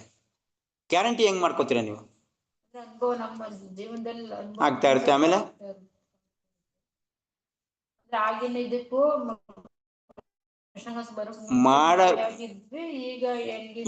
ಹಿಂದೆ ಹೆಂಗಿದ್ವಿ, ಇವಾಗ ಹೆಂಗ ಸ್ವಲ್ಪ ಮುಂದುವರೆದ್ವಿ, ಓಕೆ ನಾವು ಸಕ್ಸಸ್ ಆಗ್ತಾ ಇದ್ದೀನಿ ಅಂತ ಗೊತ್ತಾಗುತ್ತೆ.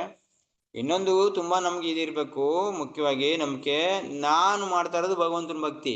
ಭಗವಂತ ಮುಂದೆ ಹೇಳ್ತಾರೆ ಪ್ರಭುಪಾದ್, ಭಗವಂತ ನಮ್ ಕೈ ಹಿಡಿದ್ಮೇಲೆ ಇನ್ನೇನು ನಮ್ ಗ್ಯಾರಂಟಿ ಬೇಕು? ಭಗವಂತನ ಕೆಲಸ ಮಾಡ್ತಾರೆ ಭಗವಂತ, ಹಂಗಾದ್ರೆ ನಮ್ನ ಅಲ್ಲಿಗೆ ಸೇರ್ಸ್ಕೊಳ್ಳಿಲ್ಲ ಅಂತಂದ್ರೆ ಇನ್ಯಾವ ಭಗವಂತ?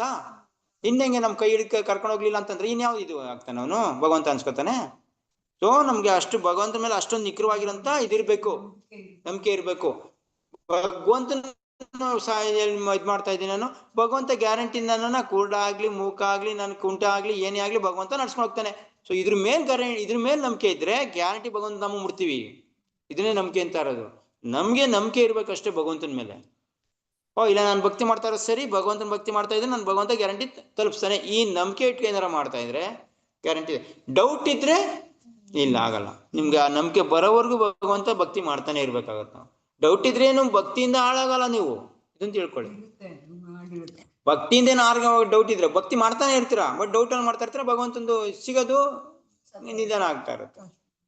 ಆ ಡೌಟ್ ಅಲ್ಲೂ ಕೂಡ ಕೊಡ್ತಾ ಇರ್ತಾನೆ, ಆ ಡೌಟ್ ಅಲ್ಲೂ ಕೂಡ ಇಲ್ಲ ನಾನು ಇದೀನಿ ನಿನ್ಗೆ ಅಂತ ಕೊಡ್ತಾ ಇರ್ತಾನೆ. ಅದನ್ನೇನಾದ್ರೂ ಭಗವಂತ ಇಡುವಿಕೆಗೆ ನಾವು ಅಪ್ಲೈ ಮಾಡ್ಕೊಂಡು ಓದ್ವಾ ಗೆದ್ವಿ, ಇಲ್ಲ ಡೌಟ್ ಅಲ್ಲೇ ಇದ್ರೆ ಇದಾಗಿದ್ದು ಇದರಿಂದ ನಾವು ಅನ್ಕೊಬಿಡ್ತೀವಿ ಇದೇನೋ ಒಂದೇನೋ ಒಂದು ಆಗಿರುತ್ತೆ ನಮ್ಗೆ ಒಳ್ಳೇದು, ಅದೇನು ಅನ್ಕೋತೀವಿ ಭಗವಂತನ ಭಕ್ತಿ ಮಾಡ್ತಾರಾಗ ಇದಾಗಿದ್ದು ಅದರಿಂದ ಇವನಿಂದಲ್ಲ. ಈ ನಾಸ್ತಿಕರು ಹಂಗೆ ಅನ್ಕೊಳ್ಳೋದು, ಯಾರು ಭಗವಂತ ಮೇಲೆ ನಂಬಿಕೆ ಇಲ್ಲ, ಯಾರು ಭೌತಿಕ ಪ್ರಪಂಚ ಮುಳುಗೋಗಿದ್ದಾರೆ, ಏನೇ ಆದ್ರೂ ಕೂಡ ಏನ್ ಮಾಡ್ತಾರೆ, ಇಲ್ಲ ಅವ್ರದ್ದು ಹಾಕೋತಾರೆ, ಇಲ್ಲ ಇನ್ನೊಬ್ಬರ ಮೇಲೆ ಹಾಕ್ತಾರೆ, ಇಲ್ಲ ಇನ್ನೊಬ್ಬ ಸಂದರ್ಭದ ಮೇಲೆ ಹಾಕ್ತಾರೆ, ಇನ್ನೊಂದು ಟೈಮ್ ಮೇಲೆ ಹಾಕ್ತಾರೆ. ಟೈಮ್ ಚೆನ್ನಾಗಿತ್ತು ಅದಕ್ಕಾಯ್ತು ಹಿಂಗೆ ಅಂತಾರೆ. ಸೊ ಅದಕ್ಕೆ ಬೇರೆ ಟೈಮಲ್ಲಿ ಅವ್ನ ಟೈಮ್ ಚೆನ್ನಾಗಿರ್ಲಿಲ್ವಾ, ಅದಕ್ಕೆ ಈ ಟೈಮಲ್ಲಿ ಚೆನ್ನಾಗಾಯ್ತು. ಸೊ ಇದೆಲ್ಲ ಇರುತ್ತೆ. ಭಗವಂತನ ನಾವು ನಂಬೋದ್ರ ಮೇಲೆ ಇರೋದಿದು.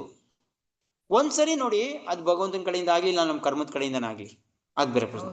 ಒಂದ್ಸರಿ ನಾವು ನಂಬಿಟ್ರೆ ಅದು ಮುಂದುವರ್ಕೊಂಡು ಹೋಯ್ತಾ ಇರತ್ತೆ.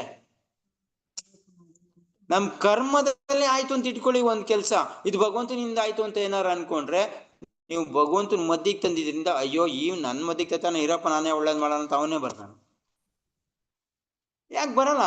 ಬರ್ಬೇಕು, ಅವ್ನು ನೆನ್ಸ್ಕೊಂಡ್ಮೇಲೆ ಅವ್ನು ಬರ್ಲೇಬೇಕು ತಾನೆ, ಬಂದೇ ಬರ್ತಾನೆ.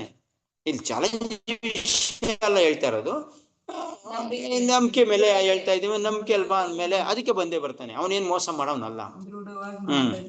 ಸೊ ಅದರಿಂದ ಇಲ್ಲೇ ಆಗ್ತದೆ, ಅವನು ನಮ್ ಕಡೆ ಅತ್ತೆಜ್ಜೆ ಬರ್ತಾನೆ. ನಮ್ಮಲ್ಲಿ ಹೆಚ್ಚಿನ ಜನ ಪರಮ ಪುರುಷನಿಗೆ ಹಿಂತಿರುಗಿ ಹೋಗಲು ಬಯಸುವುದಿಲ್ಲ, ಭಗವಂತನಲ್ಲಿ ಹೋಗಕ್ಕೆ ಬಯಸೋದಿಲ್ಲ. ಎಷ್ಟೋ ಜನ, ಎಲ್ಲೋ ಕೆಲವರು ಮಾತ್ರ ಪರಮ ಪುರುಷನಲ್ಲಿ ಮರಳಲು ಬಯಸುತ್ತಾರೆ. ಆದರೆ ಪರಮ ಪುರುಷನಲ್ಲಿಗೆ ಮರಳಿ ಹೋಗಲು ಯಾರೇ ಬಯಸಲಿ, ಶ್ರೀಕೃಷ್ಣ ಅವನಿಗೆ ಎಲ್ಲಾ ರೀತಿಯ ಸಹಾಯ ಮಾಡುತ್ತಾನೆ. ಒಂದು ಸರಿ ನೀವು ಭಗವಂತನ ಕಡೆ ಹೆಜ್ಜೆ ಹಾಕಿದ್ರೆ ಕೃಷ್ಣ ಸಹಾಯ ಮಾಡೇ ಮಾಡ್ತೀನಿ. ನೀವು ಡೌಟ್ ಅಲ್ಲಾರ ಮಾಡಿ, ನಂಬಿಕೆ ಮೇಲೆ ಮಾಡಿ, ಅಪನಂಬಿಕೆ ಮೇಲೆ ಆರ ಮಾಡಿ, ನೀವು ಕುಂಟ್ಕೊಂಡ್ ಆರ ಮಾಡಿ, ಹೆಂಗನ ಮಾಡಿ, ಕೃಷ್ಣ ಒಂದ್ಸರಿ ಅವನ ಕಡೆ ಹೋಗಕ್ ಶುರು ಮಾಡಿದ್ರೆ ಅವ್ನು ಸಹಾಯ ಮಾಡೇ ಮಾಡ್ತಾನೆ. ಇವತ್ತಲ್ಲ, ಮುಂದೆ ಅಲ್ಲ, ಮುಂದಿನ ಜನ್ಮಕ್ಕಲ್ಲ, ಒಟ್ನಲ್ಲಂತೂ ಮಾಡ್ತಾನೆ. ಒಂದ್ಸರಿ ಹಾಕಕ್ ಶುರು ಮಾಡ್ಬಿಟ್ರೆ ಮುಗ್ದೋಯ್ತು. ಅಷ್ಟೊಂದು ಅದ್ಭುತ ವ್ಯಕ್ತಿ ಭಗವಂತ ಕೃಷ್ಣ. ಒಂದ್ಸರಿ ಹೇಳ್ತಾರಲ್ಲ ಕೃಷ್ಣ ಟೇಡ ಅಂದ್ರೆ, ಕೃಷ್ಣ ಒಂದು ಏನು ಅವನು ಕೊಳಲ್ಲಿ ಇಟ್ಕೊಂಡು ಟೇಡ ಅಂದ್ರೆ ರಾಮನ್ ತರ ಸೀದಾ ಇಲ್ಲ, ಸ್ವಲ್ಪ ವಕ್ರವಾಗಿದ್ದಾನಲ್ಲ, ಅವನೇನಾರು ಒಂದ್ಸರಿ ಒಳಗಡೆ ಗಾಳ ಇದ್ದಂಗೆ ಅಂತ, ಗಾಳಕ್ಕೆ ಹಾಕ್ಬಿಟ್ಟು ಏನಾರು ಮೀನು ಒಂದ್ಸರಿ ಕಚ್ಕೋತಂದ್ರೆ ಗಾಳದಿಂದ ತಪ್ಸ್ಕೊಳಕ್ಕಾಗುತ್ತ? ಅದು ಎಂತ ದೊಡ್ಡ ಮೀನಾದ್ರೆ ತಪ್ಸ್ಕೊಳಕ, ಗಾಳ ಅಂತೂ ಚುಚ್ಕೊಂತಾರೆ. ಅದೇ ತರ ಕೃಷ್ಣ ಒಂದ್ಸರಿ ಒಳಗಡೆ ಹೋದ್ರೆ ಆಚೆ ತೆಗಿಯಕ್ಕೆ ಆಗಲ್ಲ ಅಂತಾರೆ. ಯಾಕೆ? ಅವನು ಒಂಥರ ಟೇಡ ಅಲ್ವಾ, ಸಿಗಾಕೊಂಡ್ಬಿಡ್ತಾನೆ ಗಂಟ್ಲು ಒಳಗಡೆ. ಟೇಡ ಅಂದ್ರೆ ಡೊಂಕ. ಹೇಳ್ತಾರೆ, ಪಾಪವನ್ನು ಸಂಪೂರ್ಣವಾಗಿ ಕಳೆದುಕೊಳ್ಳದೆ ಯಾವಾತನು ಭಗವಂತನ ಸಾಮ್ರಾಜ್ಯಕ್ಕೆ ಪ್ರವೇಶಿಸಲಾರ. ಇದು ತಿಳ್ಕೊಳ್ಳಿ, ನಮ್ಮ ಪಾಪ ಹೋಗಿದಿರ ಭಗವಂತ ಧಾಮಕ್ಕೂ ಹೋಗಕ್ಕಾಗಲ್ಲ. ಸೊ ಹಂಗಾದ್ರೆ ಪಾಪ ಸವಿಯದೆ ಯಾವಾಗ ನೋಡಿ. ಐಹಿಕ ಪಾಪಗಳು ಲೌಕಿಕ ನಿಸರ್ಗದ ಮೇಲೆ ಪ್ರಭುತ್ವ ಸ್ಥಾಪಿಸುವ ನಮ್ಮ ಬಯಕೆಯ ಫಲವಾಗಿವೆ. ಈಗ ನಾವು ಈ ಭೌತಿಕ ಪ್ರಪಂಚ ಪಾಪ ಎಲ್ಲಿಂದ ಆಗುತ್ತೆ? ನಾವು ಈ ಭೌತಿಕ ಪ್ರಪಂಚ ಮೇಲೆ ಪ್ರಭುತ್ವ ಬಯಸ್ತಾ ಇದೀವಲ್ಲ, ಇವೇ ಪಾಪಕ್ಕೆ ಕಾರಣ ಆಗವು. ನಮ್ಮ ಪಾಪಕ್ಕೆ ಕಾರಣ ಯಾವು? ನಾನು ಈ ಭೌಗೋತಿಕ ಪ್ರಪಂಚದ ಭೋಗನ ಇಲ್ಲ, ಭೋಗ ಲಾಲಸೆ ತೆಗೆದಾಕಿದ್ರು ಅಂತ ಈ ಶ್ಲೋಕದಲ್ಲಿ ಹೇಳ್ತಲ್ಲ, ಭೋಗನ ಅನುಭವಿಸಕ್ಕೆ ಹೋದಾಗ್ಲೇ ನಮ್ಮ ಪಾಪಗಳಾಗೋದು. ಓಕೆ, ಅಂತಹ ಆಸೆಗಳಿಂದ ತಪ್ಪಿಸಿಕೊಳ್ಳೋದು ತುಂಬಾ ಕಷ್ಟದ ಕೆಲಸ. ಈ ತರ ಪಾಪದಿಂದ ತಪ್ಪಿಸ್ಕೊಳ್ಳೋದು ತುಂಬಾ ಕಷ್ಟ. ಭಗವಂತನಲ್ಲಿಗೆ ಮರಳುವ ದಾರಿಯಲ್ಲಿ ಉನ್ನತಿಯನ್ನು ಸಾಧಿಸುವ ಭಕ್ತನಿಗೆ ಶ್ರೀ ಮತ್ತು ಸಂಪತ್ತುಗಳ ಕಷ್ಟಕರ ಸಮಸ್ಯೆಗಳಿವೆ. ಸೊ ಭಗವಂತನ ಭಗವಂತನ ಹತ್ರ ಹೋಗ್ಬೇಕಾದ್ರೆ ಇದ್ರ ಪ್ರಕಾರ ಶ್ರೀ ಮತ್ತೆ ಸಂಪತ್ತು ಎರಡು ದೊಡ್ಡ ಸಮಸ್ಯೆ. ಭಕ್ತಿ ಮಾರ್ಗದ ಅನೇಕ ಉನ್ನತ ವ್ಯಕ್ತಿಗಳ ಈ ಸೆಳೆತಕ್ಕೆ ಬಲಿಯಾಗಿದ್ದಾರೆ. ಸುಮ್ಮನೆ ಎಷ್ಟೋ ಜನ ಭಕ್ತಿ ಮಾಡೋರು ಈ ಸೆಳೆತಕ್ಕೇನೆ, ದುರ್ವಾಸ ಮುನಿ ತಗೊಳ್ಳಿ, ಸೊ ಬೇರೆ ಬೇರೆ ಮುನಿಗಳ ವಿಷಯ ಬಿಡಿ, ಭಕ್ತರು ಕೂಡ ಎಷ್ಟೋ ಜನ ಫೇಲ್ ಆಗಿದ್ದಾರೆ. ತನ್ಮೂಲಕ ಮುಕ್ತಿ ಪಥದಿಂದ ಹಿಮ್ಮೆಟ್ಟಿದ್ದಾರೆ. ಆದರೆ ಸ್ವತಃ ಭಗವಂತನೇ ಸಹಾಯಕ್ಕೆ ನಿಂತಾಗ ಅವನಿಗೆ ಶ್ರೀಧೂಲರ ಇರ್ಲಿ, ಇಲ್ಲ ಸಂಪತ್ತು ದಾರ ಇರ್ಲಿ, ಯಾವ್ದನ ಇರ್ಲಿ, ಅಕಸ್ಮಾತ್ ಭಗವಂತನೇ ಸಹಾಯಕ್ಕೆ ನಿಂತಾಗ, ಈಗ ಭಗವಂತನ ಭಕ್ತಿ ಮಾಡ್ತಾ ಇದ್ರೆ ನನಗೆ ಕಾಟ ಇದ್ರು ಕೂಡ, ಸಂಪತ್ತದ ಕಾಟ ಇದ್ರು ಕೂಡ ಭಗವಂತನ ಭಕ್ತಿ ಮಾಡಿದ್ರೆ ಭಗವಂತನ ಗೊತ್ತಾಗಲ್ವಾ ಇವನು ಶ್ರೀಧನ ಇವನಿಂದ ಬಿಡಿಸ್ಬೇಕು ಅಂತ? ಯಾಕೆಂದ್ರೆ ಭಕ್ತಿ ಮಾಡ್ತಾ ಇರೋದು ಅವನ್ನ. ಈಗ ಭಕ್ತಿ ಮಾಡಿದ್ಮೇಲೆ ಅವನು ವಿಷಯ ಏನೋ ಅವ್ನು ಹೇಳ್ತಾ ಇಲ್ಲ, ಇನ್ನ ಅದನ್ನ ಬಿಟ್ಬಿಟ್ಟು ಆಮೇಲೆ ಕಾಪಾಡ್ತೀನಿ ಅಂತ ಏನು ಹೇಳ್ತಾ ಇಲ್ಲ. ಅವಳನ್ನ ಬಿಟ್ಬಿಟ್ಟ, ಇಲ್ಲ ಸಂಪತ್ನ ಬಿಟ್ಬಿಟ್ಟ ನಂದ ಆಮೇಲೆ ಕಾಪಾಡ್ತೀನಿ ಅಂತ ಹೇಳ್ತಾ ಇದ್ದಾನೆ. ಇಲ್ಲ, ಸಂಪತ್ತು ಇಟ್ಕೊಂಡು ಮಾಡ್ತಾ ಇದ್ರು ಕೂಡ ನಾನು ನಂಬ್ತೀನಿ. ಹೌದು, ನಾನು ಸಂಪತ್ತು ಇಟ್ಕೊಂಡಿದ್ದೀನಿ, ನನ್ಗೆ ಅಹಂಕಾರ ಇದೆ, ನನಗೆ ಹೆಂಗಸರಿದ್ದಾಳೆ, ಅಂದ್ರೂ ಕೂಡ ನೀನು ಕಾಪಾಡ್ಬೇಕು. ಈಗ ನೀನು ಭಕ್ತಿ ಮಾಡ್ತಾ ಇದ್ದೀನಿ ತಾನೆ. ಸೊ ಟೋಟಲಿ ಮುಖ್ಯವಾಗಿರೋದೇನಿಲ್ಲಿ ಭಕ್ತಿ ಮಾಡೋದು. ಬೇರೆ ಏನಾರ ಇರ್ಲಿ ಪರವಾಗಿಲ್ಲ. ಅದಕ್ಕೆ ಪ್ರಭುಪಾದ ಹೋದಾಗ ಏನ್ ಮಾಡಿದ್ರು, ಅವ್ರಿಗೆ 4 ಪಾಪ ಕರ್ಮ ಬಿಡಿ ಅಂತ ಹೇಳಲಿಲ್ಲ. ಏನ್ ಮಾಡಿದ್ರು? ಭಗವಂತನ ಬಗ್ಗೆ ಭಕ್ತಿ ಮಾಡಿ ಅಂದ್ರೆ ಸಂಕೀರ್ತನ ಮಾಡಿ, ಭಗವಂತನ ಬಗ್ಗೆ ನಾಮ ಜಪ ಮಾಡಿ, ತಾನಾಗ ಹೋಗುತ್ತೆ, ಹೋಯ್ತು. ಇಲ್ಲ ಎಲ್ಲ ಬಿಟ್ಬಿಟ್ಟು ಬಂದಿದ್ರು, ಯಾರು ಬರ್ತಿದ್ರು? ಅಯ್ಯೋ ನಿನ್ ಸವಾಸನೆ ಬೇಡ ಅಂತ ಓಡಾಕ್ಬಿಡ್ತಿದ್ರು. ನಾಮ ಜಪ ಮಾಡಕ್ ಮುಂಚೆ ಏನಾರ ಹೇಳಿದಿದ್ರಿ, ಈಗ ನೀನ್ ಹುಡುಗಿನ ಬಿಡ್ಬೇಕಪ್ಪ ಅಂತಂದಿದ್ರೆ ಮುಗ್ದೋಗಿದ್ ಕತೆ. ಫಸ್ಟ್ ಎಲ್ಲ ಹಂಗೆ ಆಗಿದ್ದು. ಪ್ರಭುಪಾದ ಮುಂಚೆ ಎಷ್ಟೋ ಜನ ಹೋಗಿದ್ರು, ಸೊ ಅವರೆಲ್ಲ ಈ ತರ ಹೇಳಿದ್ದಕ್ಕೆ ಎಲ್ಲ ಓಡೋಗ್ಬಿಟ್ರು, ಆಗ್ಲಿಲ್ಲ. ಅದ್ರ ಪ್ರಭುಪಾದ ಏನ್ ಮಾಡಿದ್ರು, ಯಾವನ್ನೂ ಬಿಡಬೇಡಿ ನೀವು, ಏನ್ ಮಾಡಿ, ನಾಮ ಜಪ ಮಾಡಿ. ಅವರೇ ಬಿಟ್ಟು ಹೋಯ್ತಾರೆ, ನೀವ್ ಯಾಕೆ ಎದ್ರಿಕತ್ತೀರಿ, ಅವರೇ ಬಿಟ್ಟು ಹೋಯ್ತಾರೆ. ಸೊ ಹಾಗೆ ತರ ಆಗಿದ್ದು. ಇಲ್ಲಿ ಕೃಷ್ಣ ಏನ್ ನಮ್ಗೆ ಏನ್ ಹೇಳ್ತಾ ಇಲ್ಲ ಅಲ್ಲ, ಟೆಕ್ನಿಕಲ್ ಪಾಯಿಂಟ್ ಇದು. ನೀವು ಎಲ್ಲ ಬಿಟ್ಟು ಬರ್ಬೇಕು ಬೇಡಬೇಡಿ, ಇಟ್ಟು ಕಟ್ಕೊಂಡೇ ಬನ್ನಿ ಕೃಷ್ಣನ ಹತ್ರ. ಯಾರು ಬಿಟ್ಬಿಟ್ಟು ಬಂದಿದ್ದಾರೆ ಹೇಳಿ, ಯಾರು ಬಿಟ್ಬಿಟ್ಟು ಬಂದು ಉದಾರ ಆಗಿದ್ದಾರೆ, ಇರಕ್ಕೂ ಆಗೋದಿಲ್ಲ ಆ ಟೈಮಲ್ಲಿ. ನೀವೆಲ್ಲ ಕಟ್ಕೊಂಡು ಬಂದಿದ್ರೆ ಕೃಷ್ಣನ ಆಕರ್ಷಣೆ ಆಗಿದ ತಕ್ಷಣ ಈ ಆಕರ್ಷಣೆ, ಅಯ್ಯೋ ಏನಿದೆ ಅಂದ್ಬಿಟ್ಟು ಬಿಟ್ಟು ಹೋಯ್ತದೆ, ಕೃಷ್ಣನ ಕಡೆ ಹೋಯ್ತೀವಿ. ಅವ್ರಿಗೂ ಆಗುತ್ತೆ, ನಮಗೂ ಆಗುತ್ತೆ. ಸೊ ಇಬ್ರು ಇಲ್ಲ ಜೊತೆಲೇ ಹೋಗ್ಬೋದು. ಸೊ ಕೃಷ್ಣ ಏನು, ಯಾರಿಗೆ ಕೃಷ್ಣನ ಸಹಾಯ ಸಿಗುತ್ತೆ, ಕೃಷ್ಣನೇ ಹೆಲ್ಪ್ ಮಾಡಕ್ ನಿಂತ್ಕೋತಾನೆ. ಯಾವ ಕಷ್ಟಕ್ಕೂ ಅಕಸ್ಮಾತ್ ಕೃಷ್ಣ ಹೆಲ್ಪ್ ಮಾಡಕ್ ಆಗಿಲ್ಲ ಅಂದ್ರೆ ಅರ್ಥ ಏನು, ಕೃಷ್ಣಂಗಿನ ಶಕ್ತಿವಂತರು ಹುಡುಗಿನೇ ಆದ್ಲು, ಇಲ್ಲ ಹೆಂಗಸಿ ಆಯ್ತು, ಇಲ್ಲ ನಮ್ಮದು ಸಂಪತ್ತಿ ಆಯ್ತು ಅಂತ ತಾನೇ ಅರ್ಥ. ಕೃಷ್ಣನ್ ಕೈಲಿ ಅದಾಗ್ಲಿಲ್ಲ ಅಂತಂದ್ರೆ, ಕೃಷ್ಣ ನಮ್ಗೆ ಹೆಲ್ಪ್ ಮಾಡ್ಲಿಲ್ಲ ಅಂತಂದ್ರೆ ಅರ್ಥ ಏನು, ಹಂಗಾರೆ ಕೃಷ್ಣಂಗಿನ ದೊಡ್ಡವ್ರು ಅವ್ರೇ ಆದ್ರು. ಇಲ್ಲಿ ಒಂದೇ ಒಂದು ನಾವು ಮಾಡ್ಬೇಕಾಗಿರೋದು ಇದೇನಂತಂದ್ರೆ, ಭಕ್ತಿ ಮಾಡ್ಬೇಕಷ್ಟೇ ನಾವು. ನಿಮ್ಗೆ ಏನಾನ ಇರ್ಲಿ, ನಿಮ್ದು ಏನೇ ಇರ್ಲಿ ಪರವಾಗಿಲ್ಲ, ಭಕ್ತಿ ಮಾಡಿ. ಎಷ್ಟೋ ಜನ ಹೇಳ್ತಾರೆ, ನೀನ್ ಇದ್ ಮಾಡ್ಲಿಲ್ಲ ಅಂತಂದ್ರೆ ಭಕ್ತಿ ಆಗೋದಿಲ್ಲ. ಯಾರು ಹೇಳಿದ್ದು? ಹಂಗಾಗಿದ್ರೆ ಪ್ರಭುಪಾದ ಈ ಮಟ್ಟಿಗೆ ತರಕಾಯ್ತಿತ್ತ ನಮ್ಮನ್ನ ಇಲ್ಲಿ ಅವ್ರಿಗೆ ಆಗ್ತಿರ್ಲಿಲ್ಲ. ಸೊ ನಿಮ್ಮ ಹತ್ರ ಏನಿರ್ಲಿ, ಭಕ್ತಿ ಮಾಡೋದು ಮರಿಬೇಡಿ ಅಷ್ಟೇ. ನಿಮ್ಗೆ ಏನ್ ಹೇಳಿದಾರೋ ಗುರುಗಳು ಅದನ್ನ ಮಾಡೋದು ಮರಿಬೇಡಿ. ಮಿಕ್ಕಿದೇನ್ ಬೇಕಾದ್ರೆ ಇರ್ಲಿ, ನಿಮ್ಗೆ ಎಷ್ಟು ನಿಮ್ಗೆ ಕೋಟಿಗಟ್ಟಲೆ ಸಂಪಾದನೆ ಮಾಡ್ಬೇಕು ಅಂತ ಆಸೆ ಇದೆಯಾ, ಇರ್ಲಿ. 4 ಜನ ಹೆಂಡತಿ ಕಟ್ಕೋಬೇಕಾ, ಕಟ್ಕೊಳ್ಳಿ. ಸಂಪತ್ತು ಏನ ಮಾಡ್ಬೇಕಾ ಮಾಡ್ಕೊಳ್ಳಿ, ಪರವಾಗಿಲ್ಲ. ಏನ್ ಮಾಡಿದ್ರು ಮಾಡ್ಕೊಳ್ಳಿ, ಪರವಾಗಿಲ್ಲ. ನೀವು ಭಕ್ತಿ ಮಾಡೋದು ಮರಿಬೇಡಿ. ಭಗವಂತನ ಭಕ್ತಿ ಮಾಡೋದನ್ನ ವಿಷಯಗಳನ್ನ ಮರಿಬೇಡಿ. ನಿಮ್ಗೆ ಯಾವುದೇ ಭೌತಿಕ ಆಸೆ ಇರ್ಲಿ ಪರವಾಗಿಲ್ಲ, ಅಕಾಮ ಸರ್ವಕಾಮ ಮೋಕ್ಷ ಕಾಮ ಉದಾರ, ನಿಮ್ಗೆ ಯಾವ್ದಾರ ಇರ್ಲಿ ಪರವಾಗಿಲ್ಲ. ಪ್ರಭುಪಾದ ಇಲ್ಲಿ ಕೋಟ್ ಮಾಡಿಲ್ಲ ಅದನ್ನ. ನಿಮ್ಗೆ ಏನೇ ಇರ್ಲಿ ಪರವಾಗಿಲ್ಲ, ಭಕ್ತಿ ಒಂದ್ ಮಾಡ್ತಾ ತೀವ್ರ ಭಕ್ತಿ ಮಾಡ್ತಾ ಇದ್ರೆ ಅವೆಲ್ಲ ತಾನೇ ಹೊಟ್ಟೋಗ್ತವೆ. ಇದ್ರೂ ಕೂಡ ಎಫೆಕ್ಟ್ ಮಾಡಲ್ಲ ನಿಮ್ಮನ್ನ. ಅವಿದ್ರೂ ಕೂಡ ನಮ್ ಜೊತೆ ಈ ಧ್ರುವ ಮಹಾರಾಜಂಗೆಲ್ಲ ಇತ್ತು, ಅವನು ಬಂದಿತ್ತಾನೆ ಭಕ್ತಿ. ಭಗವಂತ ಹೇಳ್ದ ತಾನೆ, ನಿನ್ಗೆ ಈ ಭೋಗ ಮಾಡಿದ್ರು ಕೂಡ ನಿನ್ ಇಂದ್ರಿಯಗಳು ನಾಶ ಆಗಲ್ಲಪ್ಪ, ನಿನ್ ಭೋಗ ಎಷ್ಟೇ ಭೋಗ ಮಾಡಿದ್ರು ಕೂಡ ನೀನ್ ಭೌತಿಕ ಪ್ರಪಂಚದಲ್ಲಿ ಮುಳುಗೋಗಲ್ಲ. ಇತ್ತು ಅವನಿಗೆ, ಭೋಗನೂ ಮಾಡ್ದ, ಆದ್ರೆ ಯಾವ್ದನ್ನು ಅಂಟಿಸ್ಕೊಳ್ಳಿಲ್ಲ. ಯಾಕೆಂದ್ರೆ ಭಗವಂತನ ಬೆಂಬಲ ಇರುತ್ತೆ, ನಾವು ಭಕ್ತಿ ಮಾಡ್ತಾ ಇರೋದೇ ಕಾರಣ. ಭೋಗ ಇಟ್ಕೊಂಡೇ ಮಾಡ್ಬೋದು, ಏನ್ ತೊಂದರೆ ಇಲ್ಲ. ಎಷ್ಟು ಒಂದು ಇದ್ರಲ್ಲಿ ಒಬ್ರು ಬರ್ತಾರೆ,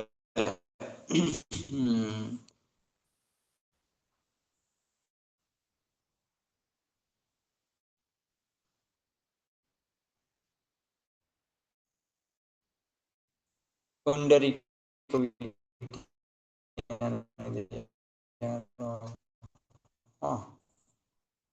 ಒಬ್ರು ಚೈತನ್ಯ, ಇವ್ರು ಗುರು ಅಂತಂದ್ರೆ, ಅವರು ಸಿಂಹಾಸನ ಮೇಲೆ ಕುತ್ಕೊಂಡು ಇಬ್ರು ಬೀಸಣಿಗೆ ಆಗ್ತಾ ಇರ್ತಾರೆ, ಪಾನ್ ಪರಗೆ ಅಗಿತಾ ಇರ್ತಾರೆ.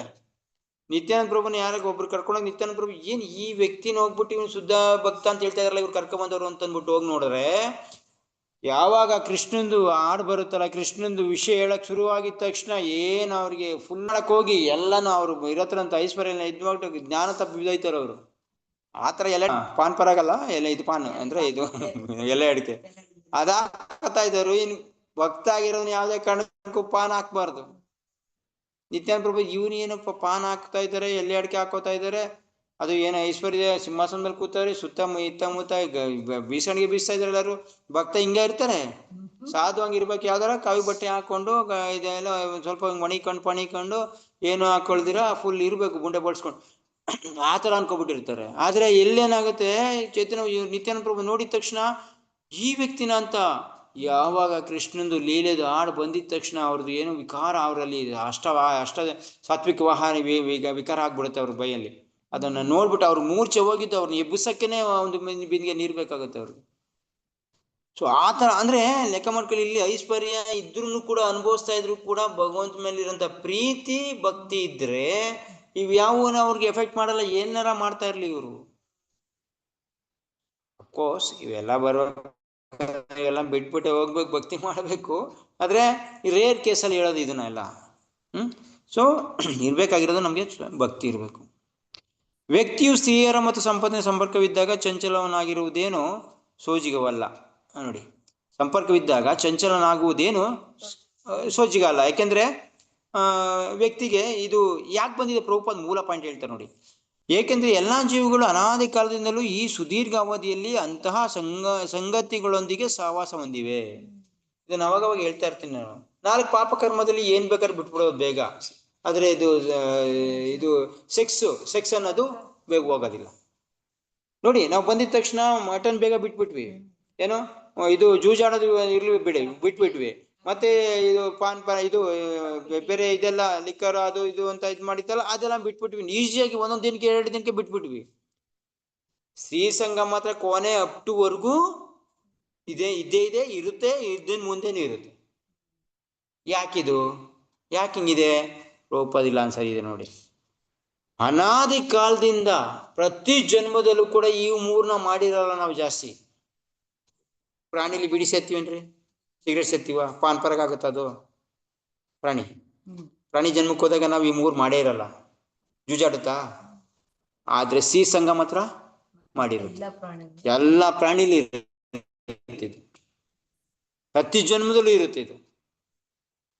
ಈವನ್ ಆಲ್ಮೋಸ್ಟ್ ಎಷ್ಟೊಂದು ಸಸ್ಯಗಳು ಕೂಡ ಅಲ್ಲೂ ಇದೇ ಇರುತ್ತೆ.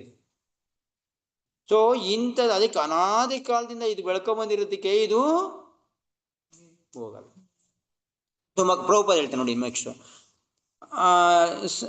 ಸವಾಸ ಹೊಂದಿ ಈ ಅಸಂಗತ ಸ್ವಭಾವದಿಂದ ಸುಸ್ಥಿತಿಗೆ ಮರಳಲು ಸಾಕಷ್ಟು ಕಾಲ ಹಿಡಿಯುತ್ತದೆ. ನಮ್ದು ನಿಜ ಸ್ವರೂಪಕ್ಕೆ ಬರಕ್ಕೆ, ನಿಜ ಸ್ವರೂಪ ಏನದು ನಮ್ದು ಕೃಷ್ಣ ದಾಸನ ಲೆವೆಲ್ಗೆ ಬರಕ್ಕೆ, ಇನ್ನೊಬ್ರಿಗೆ ದಾಸ ಲೆವೆಲ್ ಇಂದ ಇನ್ನೊಬ್ರಿಗೆ ಕೃಷ್ಣ ದಾಸ ಹತ್ವಕ್ಕೆ ಹೋಗಕ್ಕೆ ನಮ್ಗೆ ಟೈಮ್ ಹಿಡಿಯುತ್ತೆ.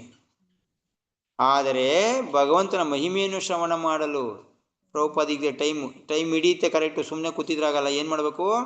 ಭಗವಂತನ ಮಹಿಮೆಯನ್ನು ಶ್ರವಣ ಮಾಡಲು ತೊಡಗಿದವನಿಗೆ ಕ್ರಮೇಣ ತನ್ನ ನಿಜ ಸ್ಥಿತಿಯನ್ನು ಅರಿಯಲು ಸಾಧ್ಯವಾಗುತ್ತದೆ. ಎಲ್ಲಿ ಯಾವಾಗ ಅವನಿಗೆ ಸೇವೆ ಮಾಡಕ್ ಶುರು ಮಾಡ್ತಾನೋ ಅವಾಗ ಏನಾಗುತ್ತೆ, ಅವನ ನಿಜ ಸ್ಥಿತಿ ಬರುತ್ತೆ. ನಿಜ ಸ್ಥಿತಿ ಅಂದ್ರೆ ನಾನು ಕೃಷ್ಣನ್ ದಾಸ ಅಂತ ಅವಾಗ ಗೊತ್ತಾಗತ್ತ, ಸೇವೆ ಮಾಡಕ್ ಶುರು ಮಾಡ್ತಾನೆ. ಭಗವಂತನ ಅನುಗ್ರಹದಿಂದಾಗಿ ಅಂತಹ ಭಕ್ತನು ತನ್ನನ್ನು ಆತಂಕ ಸ್ಥಿತಿಯಿಂದ ರಕ್ಷಿಸಿಕೊಳ್ಳಲು ಸಾಕಷ್ಟು ಬಲ ಪಡೆಯುತ್ತಾನೆ. ಸೊ ಆತಂಕ ಸ್ಥಿತಿ ಏನು? ಈ ಭೌತಿಕ ಪ್ರಪಂಚ ಬೀಳೋದು.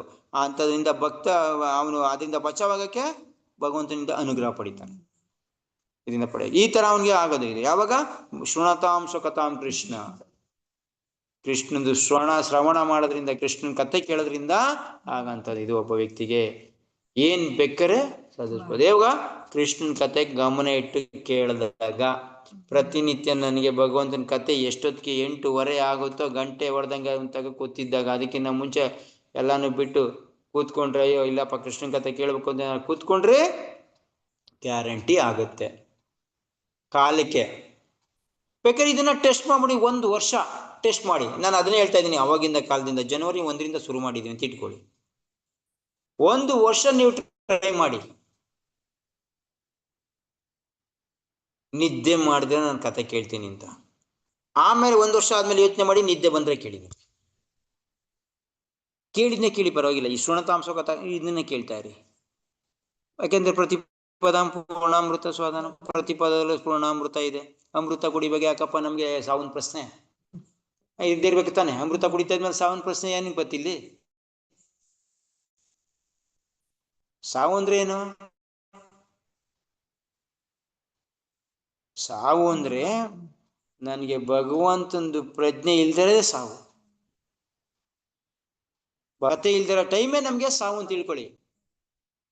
ಬೇರೆ ಏನೂ ಅಲ್ಲ ಸಾವು ಅಂತದ್ದು. ದೇಹ ಹೋಗೋದೇನ್ರಿ? ಏನಕ್ಕೆ ಸಾವು ಆಗುತ್ತೆ? ದೇಹ ಹೋದಾಗ ಇನ್ನೊಂದು ಇದು ಪಡೀತೈತೆ, ಅದೆಲ್ಲ ಸಾವು. ಪ್ರತಿ ಪದದಲ್ಲೂ ನಾವು ಸಾಯ್ತಾ ಇದೀವಿ ಅಂತಂದ್ರೆ ಭಗವಂತನ ಕಥೆ ಇಲ್ಲದೆ ಇದ್ರೆ, ಪ್ರತಿ ಪದದಲ್ಲೂ ಅಮೃತ ಸಾಧನ ಮಾಡ್ತಾ ಇದೀನಿ ಅಂದ್ರೆ ಭಗವಂತನ ವಿಷಯ ಇದ್ದಂಗೆ. ಭಗವಂತನ ವಿಷಯ ಇದ್ದರೆ, ಭಗವಂತನ ಲೀಲೆ ನಾಮ ಗುಣ ಇದೇನಾರಿದ್ರೆ ನಿಮ್ಗೆ ಪ್ರತಿ ಕ್ಷಣನೂ ಕೂಡ ಅಮೃತ ಸ್ವಾಧನ ಮಾಡ್ತಾ ಇದೀರಾ ಅಂತ ಅರ್ಥ. ಯಾವಲ್ಲಿ ಬಿಟ್ವಿ ಅಲ್ಲಿ ವಿಷ ಪ್ರಾಸನ. ಸೊ ಸಾಕಷ್ಟು ಬಲ ಎಲ್ಲಿಂದ ಪಡಿತಾನೆ? ಭಗವಂತನ ಅನುಗ್ರಹದಿಂದ ಪಡಿತಾನೆ. ಅದರಿಂದ ಅವನು ಈ ಸ್ತ್ರೀ ಅಂತೆ ಸಂಪತ್ತಂತೆ ಎಲ್ಲನೂ ಗೆಲ್ತಾನೆ. ಓಕೆ, ಕ್ರಮೇಣ ಎಲ್ಲ ಆತಂಕಕರ ಸಂಗತಿಗಳು ಅವನ ಮನಸ್ಸಿನಿಂದ ದೂರವಾಗುತ್ತವೆ. ಎಲ್ಲ ಆತಂಕನೂ ಅವನ ಮನಸ್ಸಿಂದ ಏನಾಗುತ್ತೆ? ದೂರ ಆಗುತ್ತೆ. ಸೊ ಭಗವಂತನ ಕಡೆ ಮುಂದೆ ಏನಾಗುತ್ತೆ? ಈ ತರ ಆದ್ರೆ ಕೃಷ್ಣ ಕಥೆ ಕೇಳಿದ್ರೆ ನಾವೇನೇ ಹೇಳಿದ್ವಿ, ಇಲ್ಲಿ ಪ್ರಭುಪಾದ ಹೇಳ್ಬಿಟ್ರೆ ಏನಾಗುತ್ತೆ ಅಂತ, ಈ ಶ್ಲೋಕದ ಮುಖಾಂತರ ಏನಾಗುತ್ತೆ ನೋಡಿ. ಕೃಷ್ಣ ಕಥೆ ಕೇಳಿದ್ರೆ ಮುಂದೆ ಏನಾಗುತ್ತೆ ಹೇಳ್ತಾರೆ. ಇದಕ್ಕೆ ಒಂದೊಂದು ಶ್ಲೋಕಕ್ಕೂ ಇನ್ನು 21 ಶ್ಲೋಕದವರೆಗೂ ಹೆಂಗ್ ಲಿಂಕ್ ಇದೆ ನೋಡಿ. ಇವಾಗ ಒಂದೊಂದೇ ಒಂದೊಂದು ಇವಾಗ ಒಂದು ಧಾಮಕ್ಕೆ ಹೋಗಿ ಲಾಸ್ಟ್ ಹೆಜ್ಜೆವರೆಗೂ ಹೋಗ್ಬಿಡ್ತೀವಿ. ಸೊ ಓಕೆ, ಅದನ್ನ ನಾಳೆ ನೋಡೋಣ. ಶ್ರೀಮದ್ ಭಾಗವತಂ ಕೀ ಜಯ, ಶಿಲ ಪ್ರಭುಪಾದ ಕೀ ಜಯ. ಹರೇ ಕೃಷ್ಣ. ಕರೆಕ್ಟಾಗಿ 8:30ಗೆ ಮುಗಿಸಲ್ಲ, ಸಾರಿ 9:30ಗೆ ಮುಗಿಸ್ಬೇಕು ಅಂತ ನಮ್ದು ಇದು. ಯಾಕಂದ್ರೆ ಬೇರೆ ಬೇರೆ ಕೆಲಸ ಇರುತ್ತೆ, ಪ್ರಸಾದ ತಗೊಂಡಿರಲ್ಲ, ನಿದ್ದೆ ಬರ್ತಾ ಇರತ್ತೆ ಜನಕ್ಕೆ, ಭಕ್ತರಿಗೆ, ಜನಕ್ಕೆಲ್ಲ ಭಕ್ತರಿಗೆ. ಸೊ ಶೃಣತಾಂಸ ಕಥಾಂ ಕೃಷ್ಣಂಗೆ ಬಂದಿದ್ದೀರಾ?